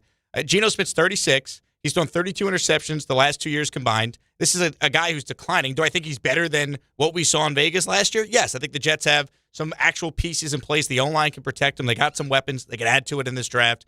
I don't think Geno's horrible, but the defense is going to be brand new. Glenn's taking over play calling. We'll see what that means. I mean, how many games are the Jets realistically going to win? Their win total is 6.5. What's the point in taking Ty Simpson now if the coach is on the hot seat trying to prove whether or not he should be here? All of this is pointing me to believing that you think this is another 4-win season. It could be. It could. If I'm betting my life on it. Do you want it to be? Here's I what want I'm the Jets to be fascinated by, horrible, Jake. or surprise everyone. Here's what I'm fascinated by. We're going on 15 years. Yeah. And everybody keeps saying, I want to win, I want to win, I want to win. And then we get to all this, and the way things are kind of stacked up, well, I'm out on the coach already. Tank this year. We'll see you next year. Mm-hmm. I'm already willing to throw away another season, and I have no no belief whatsoever that Geno is the guy that is going to help you win 9 games. Okay? I don't see that. But is Geno the guy? Can Geno get you to 6 or 7? Like, at what point does an interesting season actually become something to me that I value, as opposed to knowing I'm going into November and December and, oh, God, I'm going to see Cook at quarterback. And like, I have no reason to watch the game. Like, when does that take over for me? Because, and I'm not living it as a Jet fan, okay? But at some point, don't you have to believe that that becomes a bigger issue? Well, I just think at this point, what is the best thing for the Jet future? And Jet fans, most of them don't believe in this head coach right now. Most of them don't believe Ty Simpson. But does that mean it's the right thing for the future? They give the head coach 1 year and out? Well, I mean, I would have made a change. I would have no problem. I mean, 8 of the last 10 coaches were one and done. The replacement eventually made the playoffs. I mean, I feel like I'm relitigating my arguments with Mike T. Like, at the end of the day, he's here. So Aaron Glenn's doing everything to try and win. Darren Muji got players that fit what Glenn wants to do schematically. The second pick in the draft's going to, in all likelihood, be Arvell Reese or David Bailey. They're going to add a premium defensive player to his defense. He gets a chance to prove whether or not he could coach this team up. He got Frank Reich now as his play caller. So we'll see. They're not trying to lose, but as a Jet fan, just looking at the long-term future, I'd rather them use that 16th pick on a receiver that could help Geno and whoever the quarterback is beyond 2026, or an offensive lineman, another defensive player, rather than take Ty Simpson with a coaching staff that is on the hot seat that might not give Ty Simpson the best development that he apparently needs to actually be successful. Like, say Geno starts the year. When are you actually seeing Ty Simpson play? What does he look like? Doesn't that not muddy the waters of potentially making this job ultra attractive? You get to pick your quarterback, 3 first-round picks, a new coaching staff that could come in with a roster that actually has some pieces on it. Like, the Jet fan just wants a real plan we could believe in. We know the team is not going to be very good in all likelihood this year, but we believe in the GM. I think Darren Muji's done a decent job so far. So it's that conundrum of the coach is trying to save his job and win, but I think a lot of Jet fans are like, just get us to 2027 because we don't see it. How many times have you had over the last 15 years plans that you could believe in at the time? Like, you believed in Joe Douglas's plan at the time. I would argue that Joe Douglas was still a pretty good GM with one massive exception, and that was whiffing him a quarterback. And he hired Robert Saleh, and that ultimately didn't work. It did not work. What I would look at, though, and look back, how many times did I feel that way? So what does feeling that way actually do for me right now as opposed to seeing some positive results? Is there a way to see positive results without taking Ty Simpson? See, I'd argue if you're Aaron Glenn, you don't want Ty Simpson. You want them to take Mekhi Levin at 16. You want them to take Jordan Tyson if the injury stuff is the reason why a top 5 to 8 player is actually there at 16. You want a player that is going to help your quarterback that you came out and said could take us to the promised land. You want to help that guy play well enough so you're here for 2027. So you actually get to see the benefit of these 3 first-round picks and have an opportunity to build your team and get your quarterback. Now, if you love Ty, if the entire organization, Chris, is in love with Ty Simpson, that's their guy from ownership down. Everyone's on board. Hey, we're willing to bet on a guy who'd be an extreme outlier with 15 career starts, that he's going to be the guy to turn our franchise around. Fine, but I don't want to hear from Darren Muji a year from now if Glenn's gone and then all of a sudden Ty Simpson didn't play well. Well, you know, we had four first-round picks over the next couple of years, so we were just taking our chance. It was just a dart throw. You can't just burn the 16th pick on a chance at quarterback. I understand not just burning it, but I don't have that much of a problem considering how much they have and how much deeper the draft is supposed to be next year. Now, let's talk about this for a second. Am I taking Ty Simpson over Mekhi Lemon? I'm not. I love Mekhi Lemon. Am I taking him over Tyson? I'm not. One of those receivers? Absolutely not. If those receivers are gone, I'm not taking Omar Cooper over Ty Simpson. I would absolutely take Simpson. Like, your point is right if the right guys are still there. But I don't think it's a lock that all the right guys are still going to be there. What do you like about Simpson, though? Like, what makes him worth the 16th pick? Like, the first 7 to 8 games, awesome. But it's a guy who's a little undersized. He's 6'1". Yep. He dealt with injuries in college. Again, the biggest knock, and rightfully so, is just the historical context on a guy with 15 career starts and going also, in the first round. The other thing to really put into context as well is their offensive line was terrible in the second half of the year. Correct. And it just, there's things to like about him. That's why I think if you take him in the second round, I would understand it. Son of a coach, coming from Alabama. Seems like he's really great at processing, which typically that's the biggest thing for young quarterbacks to have a shot at the next level. And decision-making from what I can gather. Like, I got to speak with him at the Combine. Seems like a great kid. Like, there's a lot of things to like about Ty, which is why I'm willing to take a chance on him in the second round.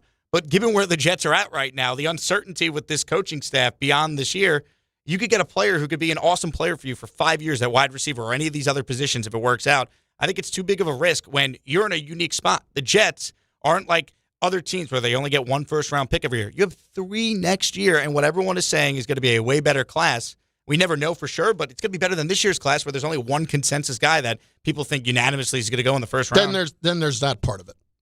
Now, I don't think this will happen again the way it did. Last year, this time, we were saying the same thing. Correct. Next year was going to be an amazing quarterback class, especially right now, next year's draft overall is supposed to be infinitely deeper than this year's draft by far at every position.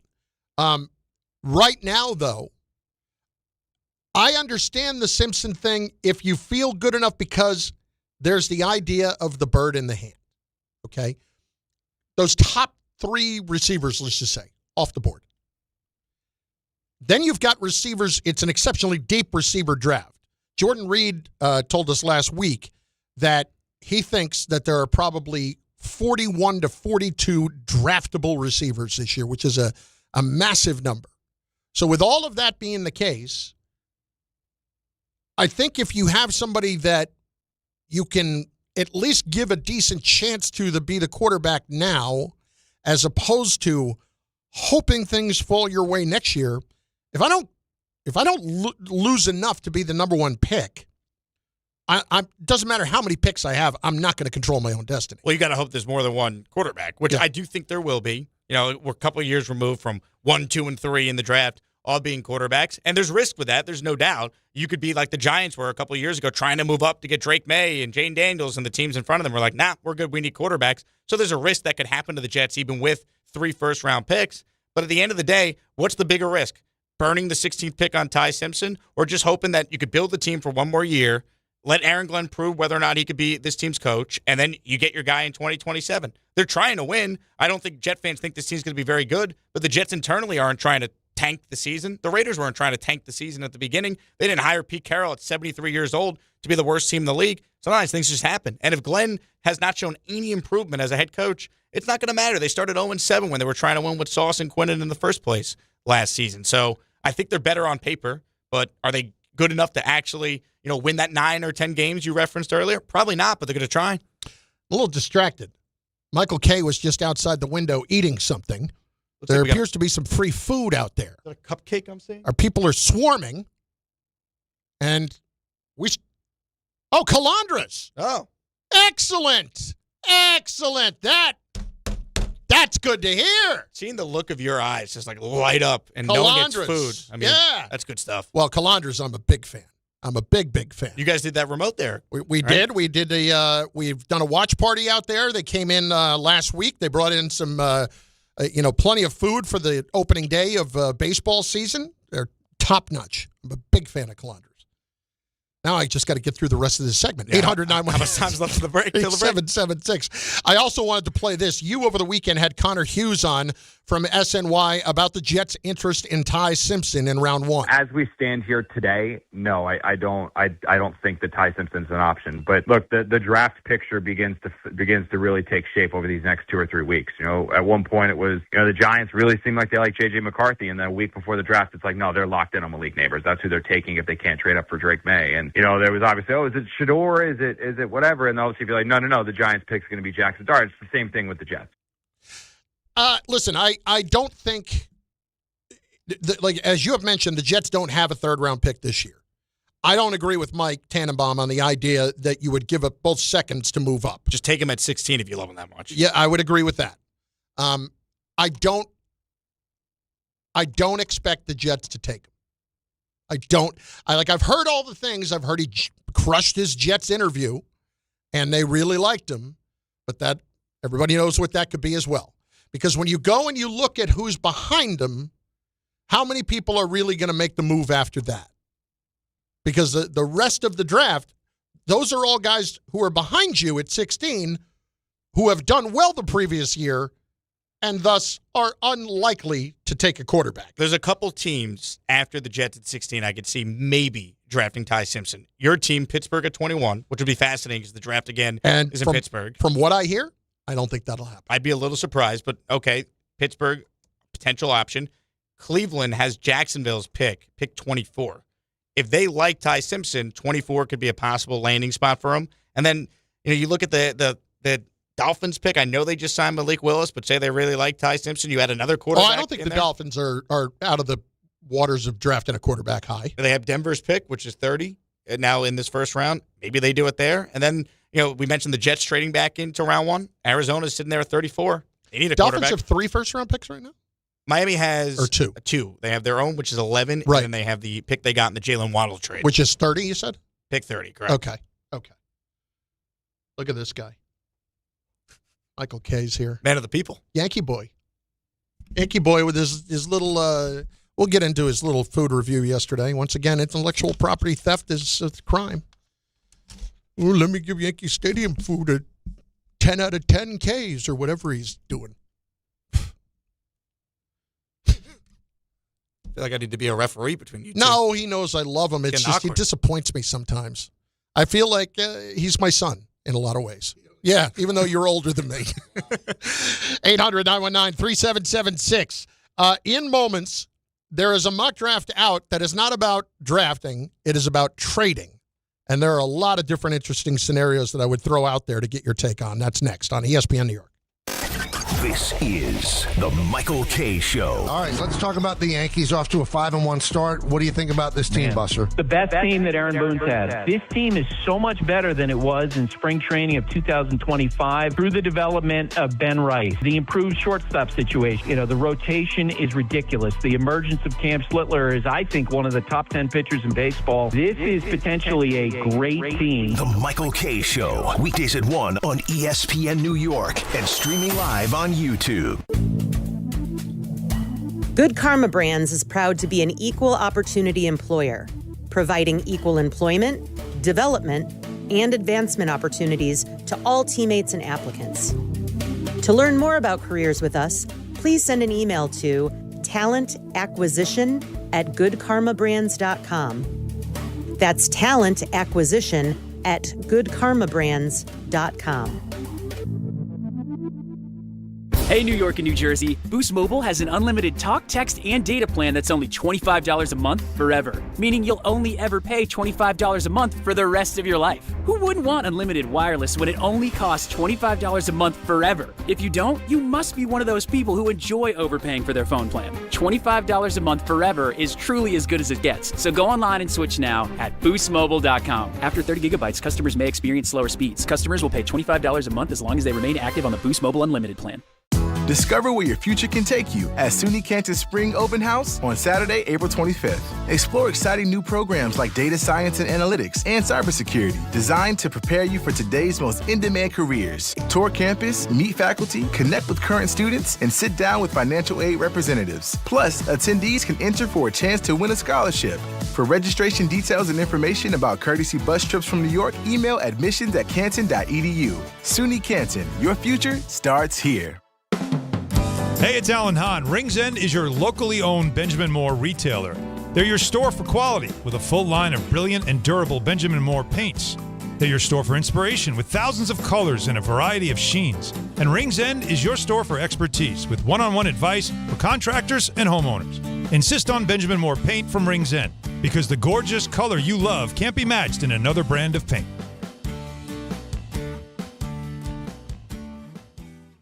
Become a Yankees Universe Fan Club member today. Explorer and rookie membership packages are now available, and every Yankees Universe member receives a membership card, 2 tickets to a 2026 Yankees home game, access to a members-only website, and more. Plus, rookie members receive an official New York Yankees t-shirt. And best of all, a portion of every membership supports Memorial Sloan Kettering Cancer Center, benefiting pediatric cancer research. Join Yankees Universe today. Visit Yankees.com/universe. It feels like everyone's sick right now. You aren't imagining it. Doctors say this is the worst cold and flu season in 25 years, and it's not over. I was just traveling. It was like everyone around me was coughing, sneezing, and sick. I can't afford to get sick, and I doubt you can either. That's why I ordered a medical emergency kit. Having a medical emergency kit is like having urgent care and pharmacy right in your home. It includes essential prescriptions like generic Z-Pak to help you get well faster, plus important antibiotics to treat pneumonia, strep throat, sinus and ear infections, nausea, even UTIs, and many more common and serious illnesses. It's your kit the moment you need it. Just match your symptoms to the right prescription in your guidebook or call their telemedicine doctor standing by. It's genius. Every home needs at least one medical emergency kit. Order yours online in minutes and it's shipped to your door. I can save you $45 when you use my promo code 880 at urgentcarekit.com/880. Again, save $45 with my promo code 880 at urgentcarekit.com/880. Evan Cohen here. In life, as in sports, the pros make it look easy. That's why pro golfers like Jason Day, Ben Griffin, and Patton Kazire trust the pros in lawn care. True Green. They have the experience and expertise to give you a lawn worthy of the PGA Tour. And since True Green does the work for you, you get more free time, or more tee times. So stop stressing over your lawn and start loving it. Sign up now at TrueGreen.com because nobody makes it easier to get a golf course quality lawn than True Green, the official lawn care treatment provider of the PGA Tour. You've said it before. This will only take a second. Just a quick glance. A fast reply. But on the road, seconds don't wait for you. They decide everything. Who stops, who doesn't, who makes it home. So next time your phone lights up, ask yourself, is this distraction worth a ticket or even a life? Put the phone away or pay. Paid for by NHTSA.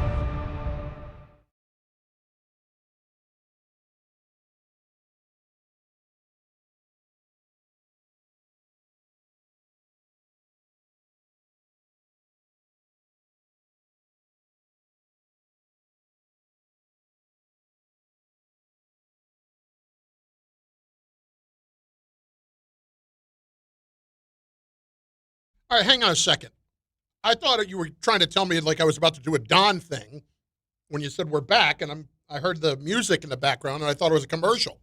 You had to squeeze in an extra bite. What is that, chicken parm? This chicken parm is amazing from Calandra. I didn't trust myself to fully be able to consume it during one commercial break. I thought it might sound like you during that broadcast in the third quarter. No, Jay, come on now. Trust yourself. Trust your stuff. Come on. That's the cardinal sin of the radio host. You always think you could squeeze that extra bite in, and then it always gets you when you come back. Well, didn't get me. We're in good shape. 800-919-3776. Not physically, but mentally. I do want to get your take on this. So today, Bill Barnwell, before I get back to the calls, on ESPN.com. We do this a lot. I understand. The mock draft stuff gets a little bit crazy. You'll have more of it to come over the next couple of weeks. But this, to me, is particularly interesting. And there are different scenarios here for the Jets that I will present, that Bill presents, that are trade scenarios. So his thing is he's going through each pick and presents a trade for each pick. He's feeding the fire to every fan who does one of these like mock draft simulators or plays Madden or fantasy football. Everyone just thinks you could trade. Like the most popular response when you talk to a Jet fan, what should they do in the draft? Trade out. Trade. It's as if these trades are just easy to put together, but I digress. Okay. So the first one is the Raiders, obviously, with the first pick. And he presents a scenario where the Jets make a trade with the Raiders to get the first pick. And I was shocked that what he believes they will be giving up is as little as it is. The Jets would get the first overall pick. They'd give up their two. They'd give up their number 2 overall pick, number 33, their second-round pick, and a 4th-round pick. So the Jets could take Fernando Mendoza. That's it? That's it. You do that in 2 seconds. I thought you were going to say in a 1 next year. Nope. You're not even giving up your first-round pick this year, your extra one at 16. No, you're giving up the first pick in the second round, really, and then a 4th-round pick. I would do that without any hesitation. Without even blinking. I think it would cost more than that. I think the Raiders are going to look at it like it's a one-quarterback draft. We built our offseason around getting a quarterback. We signed Kirk Cousins to be the bridge mentor for Fernando Mendoza. I think it would cost way more than that, and I don't even think they would honestly move the pick. It might require the Jets just making an offer they literally could not refuse because it was just too egregious to turn down. If Mendoza is not a superstar quarterback, if he's just a very good quarterback, that's good enough for you? I have watched Brady Cook play games for this team. I've watched. You don't have to go through the list. I'll save everyone. That's a Benigno move. It really is, bro. I can't. Listen, bro. I can't do it. I've had enough of Kellen Clemens. Okay. This is a team that just put Brady Cook out there for 5 games. We had to watch Tim Boyle start. Trevor Siemian. Yes, if Fernando Mendoza is very good or he's very solid, you'll take that in 2 seconds. You need some stability at the position. Okay, at number 2, so this would be just a different trade for the Jets. This is them trading back to 4 with Tennessee. Ooh, Bob Saleh coming up and making a deal with the Jets. The Jets would get a 3rd-round pick this year, number 66, which, as you detailed, they do not have a 3rd. That's correct. And a 4th-round pick next year. That's it. 2 spots sliding back. Do we know who the Titans are coming up for? Presumably the Titans are coming up for Arvell Reese. Interesting. Well, I would make this deal because, to me, if you could get extra picks, you don't have a 3rd this year, you get an extra pick in 2027, and at 4, I'm going to sit here and say I could still get Sonny Styles, the linebacker from Ohio State, with that pick. I'm totally fine with that. I think the issue with taking Styles at 2 is, well, he's not an edge rusher. Do you really want to take a linebacker that high? I think in this draft you can if you're getting extra picks and you're doing it at 4 instead. To me, you're moving back 2 spots, and I'm still going to get one of the following 3. Reese, Styles, or David Bailey. Right. And Bailey, let's say, is off the board at 3 in this scenario. I thought he would be. But if he's there at 4, I would just take David Bailey. Either way, I'm getting one of the premium players and getting extra picks. Right. I don't have a problem going back 2 spots. That's fine for me. All right. Next scenario is the Giants. Okay? Giants are sitting at 5. The Giants make a deal with the Saints to go back to 8. So they're dropping 3 spots. Giants get a 3rd-round pick and a 5th-round pick. The Saints, in addition to the 8th pick, the Saints get the 5th pick and Deonte Banks. I don't think I'd do this if I'm the Giants because I think there's a drop-off on the level of player they can get if you go all the way to 8. I think you're not going to get Reese, you're not going to get Bailey, you're not going to get Styles. Styles is who I want the Giants to take at 5. Now, if they like Caleb Downs, let's say, higher than some of those players I mentioned. Harbaugh took Kyle Hamilton when he was in Baltimore. If he sees a similar type of path for taking a safety that high, I'm more open to it. I don't think the Giants should take Jeremiah Love there. However, if they took him at 8, I think it's a different conversation. So you would have to. It's tough to just say yes or no without getting a better feel for what their intention would be with why they'd want to make this move. What about if with the pick, the Giants? See, here's where I would actually do it. If with the pick, I'm going to get the best corner in the draft, I would still do it. And I that's when I would think if I'm getting Mansour Delane, I would absolutely make that trade. And I know you can say, well, we just spent all that money on Paulson and Debo, and Harbaugh might want Caleb Downs based on the Kyle Hamilton thing. Bart has pointed this out many times. Don't forget that Harbaugh has whiffed on safeties in addition to, or the Ravens have whiffed on safeties in addition to hitting on a guy like Hamilton. There have been other guys. You could do too. Take a receiver. Take Cardell Tate if he's there at 8 and just trade back. Pair him up with Malik Neighbors. Where do you rank Tate among the other 2? Tyson and Lemon. I think he is the cleanest of the 3. As much as I like Tyson, the fact that he's had some injury problems. All right, so let's talk about the injuries for a second because I want to separate fact from fiction on that front. Yep. One of the injuries was 2.5, 3 years ago, tore ACL. Another one was a collarbone 2 years ago. And then this year, it was 2 different hamstrings. One, because he suffered a hamstring injury, played through it, and then overcompensating hurt the other one. So the point being, like all the thought about the injuries when it comes to Tyson this year specifically is, well, this is a tough guy who was trying to make it happen for his team and continuing to play through it, as opposed to I'm just going to sit out and make sure that my hamstrings are okay. He's still not healthy, though. I know he's going to do a pro day for teams on his own, like 6 days before the draft, but he suffered these injuries in the middle of the college football season.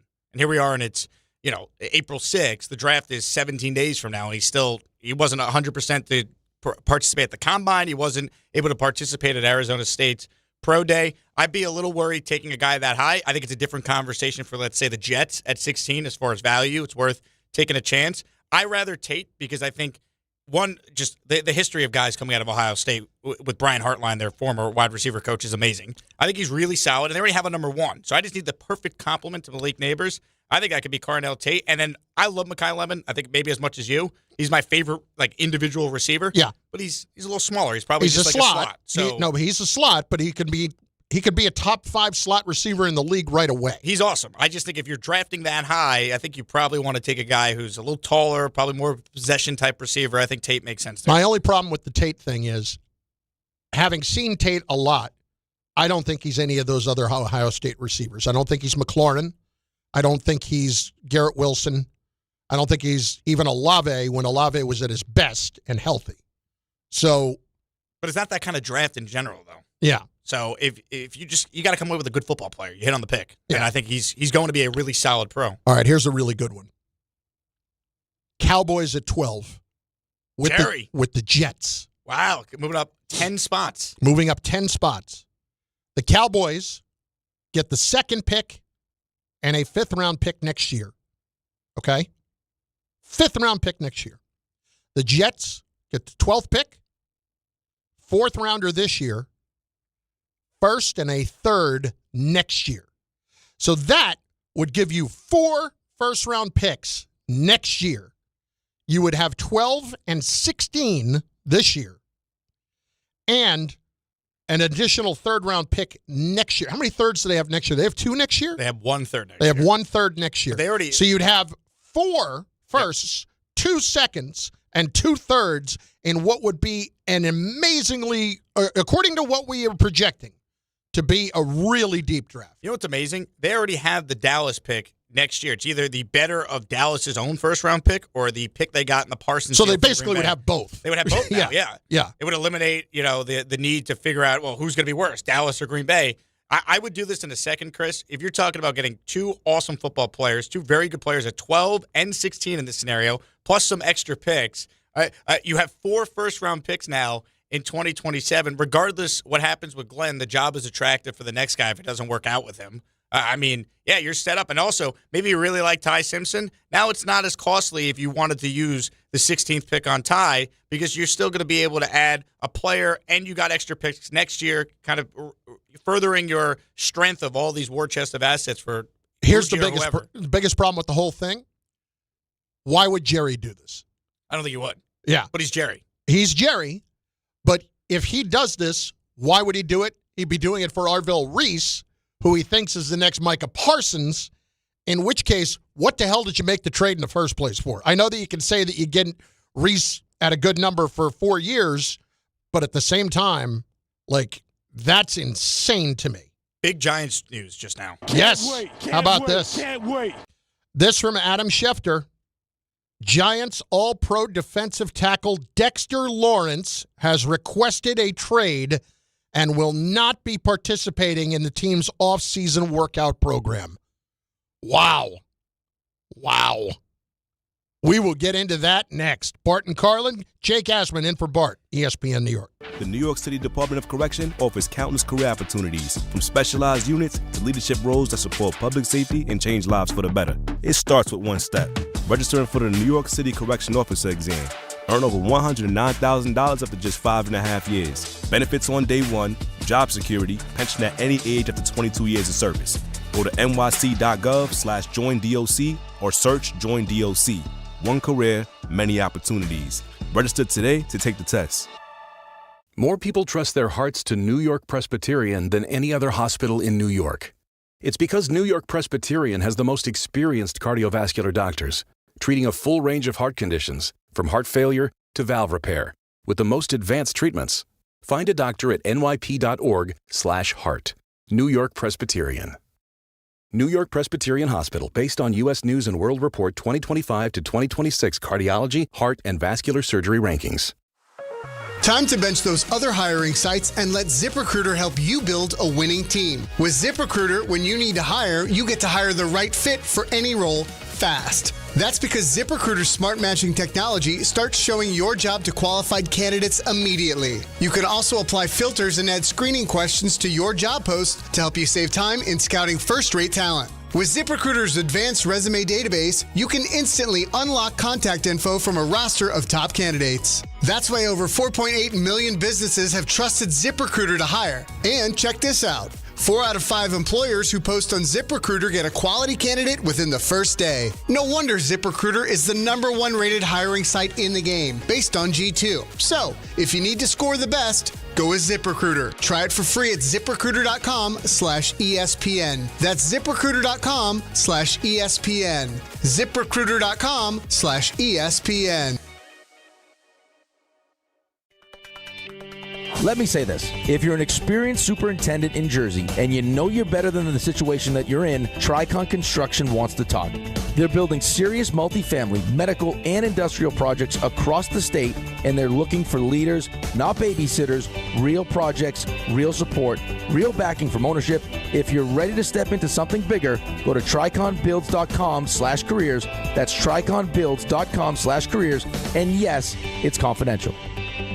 Chris Carlin with you. Glad to be joined right now by Taylor Canfield. He is the U.S. Sail GP team driver. And we are all getting ready for the Mubadala, New York Sail Grand Prix coming up at the end of May. Taylor, how we doing? Yeah, we're excited for the home event in New York. And, can't wait to be there and racing in front of all the fans. Now, what is your role as driver of the U.S. Sail GP team? So as a driver, you kind of have 2 different roles. One is trying to help make sure that the boat is going, as fast as you can around the racetrack. And then in addition to that, it's kind of the decision maker on board and, using the information that I'm getting from the whole team and the coach booth to kind of make those split-second decisions around the racetrack. It sounds like an awesome atmosphere. What's the energy going to be like sailing right at New York City? There's no better feeling racing in front of the home crowd, representing our country and hearing their cheering through our headsets that we have on board is, it gives me the chills just thinking about it. So we're pumped. We're looking forward to the Mubadala New York Sail Grand Prix coming at the end of May. Taylor, thanks. With Xfinity, you already enjoy ESPN as part of your TV lineup with live games, daily sports coverage, and expert analysis. And now, the ESPN Unlimited plan is available at no additional cost, giving you access to additional ESPN content in the ESPN app, including more must-see action like WWE premium live events, on-demand programming, and originals to explore. Visit Xfinity.com/your subscriptions to activate ESPN Unlimited access. Then start watching in the ESPN app. More from ESPN, all in one place. I'm Boomer Esiason. My mom died from cancer. She was only 37 years old. She didn't have life insurance, and that was devastating for my family. That's why having life insurance is so important to me. Ethos makes it fast and easy. Get a quote in seconds, apply in minutes, and get same-day coverage. You can get up to $3 million in coverage with no medical exam. Get your free quote at ethos.com/play. That's ethos.com/play. Paid spokesperson. Time spent on application may vary. Online health questions required. ESPN New York is teaming up with Calandra's Bakery to give you the chance to win a pair of tickets to see New York take on Charlotte Sunday, April 12th at Madison Square Garden. Entering is easy. Stop by Calandra's Bakery on Bloomfield Avenue in Caldwell, New Jersey anytime between March 4th and April 7th to enter in person. Full details and contest rules are on the ESPN New York app. Don't miss your shot to be there live. Brought to you by Calandra's Bakery in Caldwell, home of fresh-baked classic Italian pastries and traditions baked daily.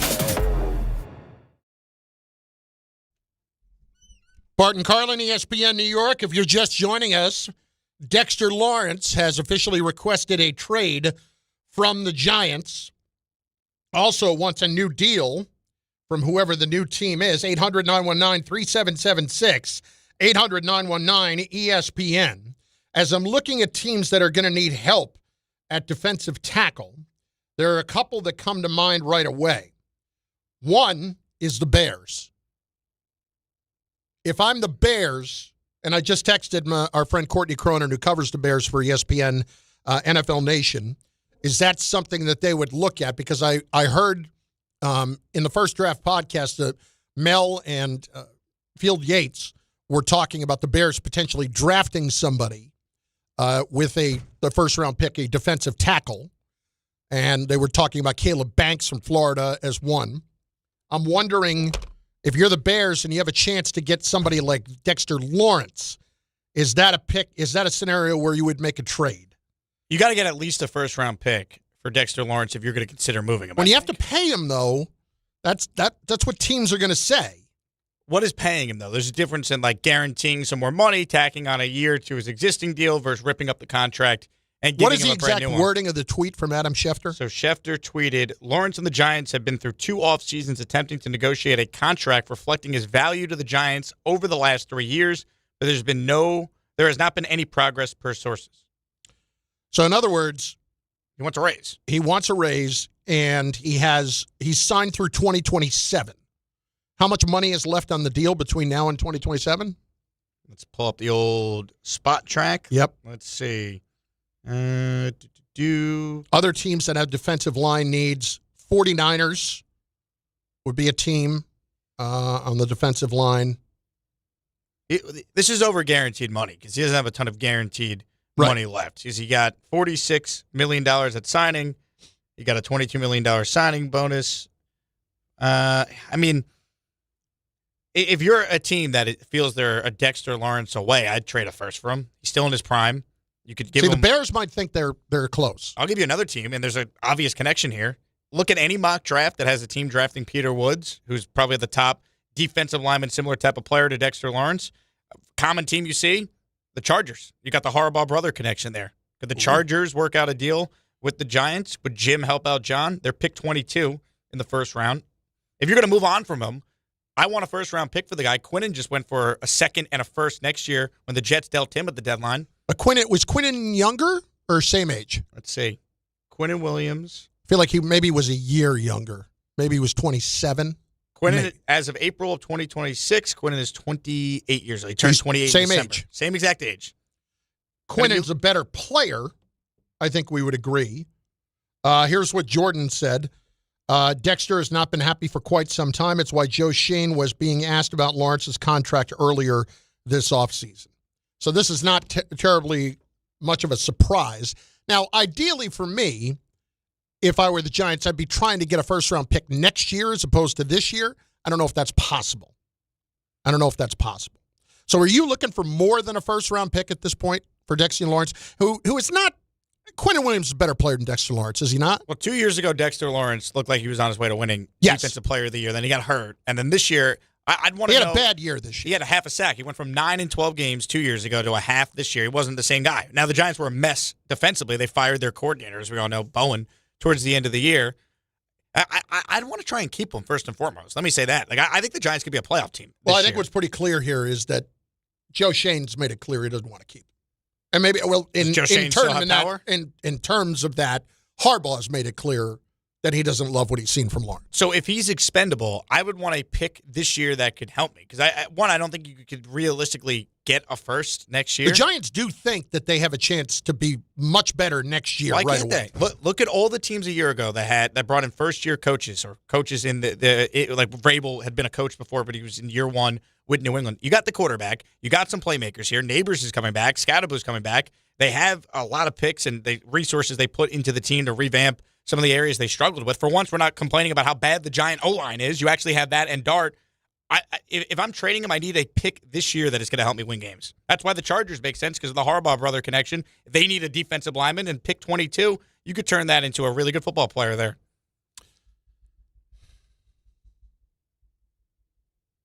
I'm just trying to assign the value to him off of a bad season and what that looks like. For what it's worth, Quinnen Williams was having a terrible season with the Jets, and he still went for But also, let's remember that Jerry, when he tried to do the Micah Parsons trade with the Jets, wanted Quinnen Williams. So he's been locked in on Quinnen Williams for quite some time and perhaps might have overpaid a bit there. I think he did. But if Quinnen went for a second and a first, and they're the same age, similar contracts, I think if you're a Giant fan, you don't want to move this guy unless you're also getting a first-round pick or a second and a third or something that makes some sort of sense. Like, what's the value of a second and a third compared to what a late first would be on the point chart? This is a great point by our guy Tom Bauer, who brought this back. I'll give credit to Ray here. Oh, Ray. Good job, Ray. I'm sorry. Tom was taking the credit initially in my ear, so he's the one who told me about it, and that's a bad job. Tom, bad guy. Here is Carl Banks. These were his comments on Believe Network. This was during the season, if memory serves, in relation to Dexter Lawrence. Dexter Lawrence, nobody respects you anymore. Nobody. Your opponents do not. The pre-injury Dexter is not there in their heads. They don't respect you. There's a difference. You're on the field. They're blocking you with a 9-year backup center. You're not making a difference. The old Dexter would. There are a lot of things that go into your performance. Only you know what that is. Whether you're still recovering or not, I'm just telling you now, I'm looking at enough tape to know that your opponents don't respect you. Not like they used to. And here's the thing. When Darius Alexander gets in the game, when Roy Robinson gets in the game and they substitute for you. DJ Davidson, those guys are making plays against the same guys that are blocking you. I'm going to just say this. Again, I don't know the circumstances. It's time for you to start expecting more of yourself. I don't know if you're injured. I don't know if you fully recovered. But it's time to start asking more of yourself because they don't respect you. That's a tough thing to hear. They don't respect you is a tough thing to hear. Well, it's who's saying it too, right? I mean, It's a giant legend who knows what he's looking at on film, calling out a guy who was great 2 years ago and was not the same guy at all for whatever the reason is last year. All right, the Casters here. Yankee boy. I don't know if anybody ever called you that before, but I will. I love it. How Badge of dare honor. you, sir? How dare you? Right. Yesterday, first of all, I will say this. Amazing job by you during the rain delay, hanging out outside the booth and signing as many autographs, taking as many pictures as you did with fans. Well done. I don't deserve compliments. Well, you certainly made sure everybody knew you were doing it, so that's How fine. did I make sure? Because it was all over social media, and I know Well, you had your minions out there throwing it out there. Oh, look at the good guy Kay. He's out there signing. He's out there taking pictures. This took a turn. I was about to say, that escalated quickly. It was called me. It was me really setting you up. That's Wow. what- no. Anyway, but you do you go back to your tender review with Meredith. You know, your 900,000 followers that you picked up in 4 days because you're Michael Kay. Yeah. As opposed to the tough, scrappy Carlin's Corner table. Sitting I can't do a Carlin's Corner this week because I'm preparing for the draft week. What a salad. You took an entire offseason off from the tenders thing. Well, what tenders? How many times did you go to the garden? You could have done a couple of those. I did a garden one. Have you done Raising Cane's yet? You would love Raising Cane's. My son loves Raising Cane's. Tell Charlie he's onto something. Yeah. But I'm not going to give Raising Cane's free advertising. No. If there's money to be had, it's going to end up in his pocket. That's not true. It's Meredith's idea. I'm just her poor. Oh, I'm sure you're going to walk away without a cut of it. Wow. Can you believe this, Jake? This is just up and in immediately. It felt like you were in a good spot. You know what he does? He alleviates any guilt because he says how much he loves me. I do. And then all he does is just take me out at the knees. Well, but here's the thing: I feel like Dexter Lawrence here. The ice cream that you reviewed yesterday, so which good. is okay. It looks like a fried chicken. It looks like a Visually, wing. it's beautiful. Visually, it looks like a wing. Yeah, right. And it's in a chicken bucket, little chicken bucket. Like a tiny little chicken bucket. It's two wings. Yes, and it's basically, if I'm wrong, cornflakes on top of vanilla ice cream with a little bit of chocolate inside. Is that right? Well, I mean, you're making it sound so simple, and it's really not. It's very complicated. Oh, I'm sure they spent months really putting that through the Has rigors. anybody else done it? Innovation. But the Yankees innovated, and they have this baby in the stadium. And as a It's result, selling out it before must you be can- a 10. It must be a 10. Did I give the Yankee tenders a 10? Did I? I don't remember. No, I didn't, okay? What'd you give him, 9.8? 9.5, something like that. Was that the highest graded tender to this date? What happened? Did the service bring it a little bit late? Well, you know what? The garden tenders are unbelievable. I call them weep-worthy. And the Yankee Stadium tenders were the best ones last year. We were at the Garden a few weeks ago. John Winthrop really didn't see it the same way as you on Well, the they tenders. change it every now and then. They change Well, I think they did change it because he wasn't hating it, but he's like, I don't know if these are a 10. Like, No, geez, I would start to weep sometimes when I would eat them. crying. Yeah. The Yankee Stadium ones, there's some consistency issues Oh, sometimes. it's I go to just, enough everything games. they do is terrific. Oh, Their yeah. They can't do anything wrong. Their They couldn't. broadcasters, everything. Yes Network is unbelievable. I tell you, that 6th through 8th in the bullpen, it's brilliant. Don't worry about it. Oh, my God. How'd the Rangers doing? I don't know. We're losing to the Reds every time I look up. What did you do during the delay besides the meet and greet? Like it was like the game's supposed to start at 1:30. It doesn't start till 5. I looked like putty on the plane. I was just staring straight ahead. You're just going to stare? Yeah, that's right. Kay is up next. He is in studio, and he's ready to go right here on ESPN New York. Hi, this is Chevy, managing partner at Precision Solar. If you're looking at solar in New York, New Jersey, or Connecticut, here's what actually matters. Real numbers, honest answers, and a team that handles everything. We manage the entire process from start to finish. Designs, approvals, installation, and even a brand new roof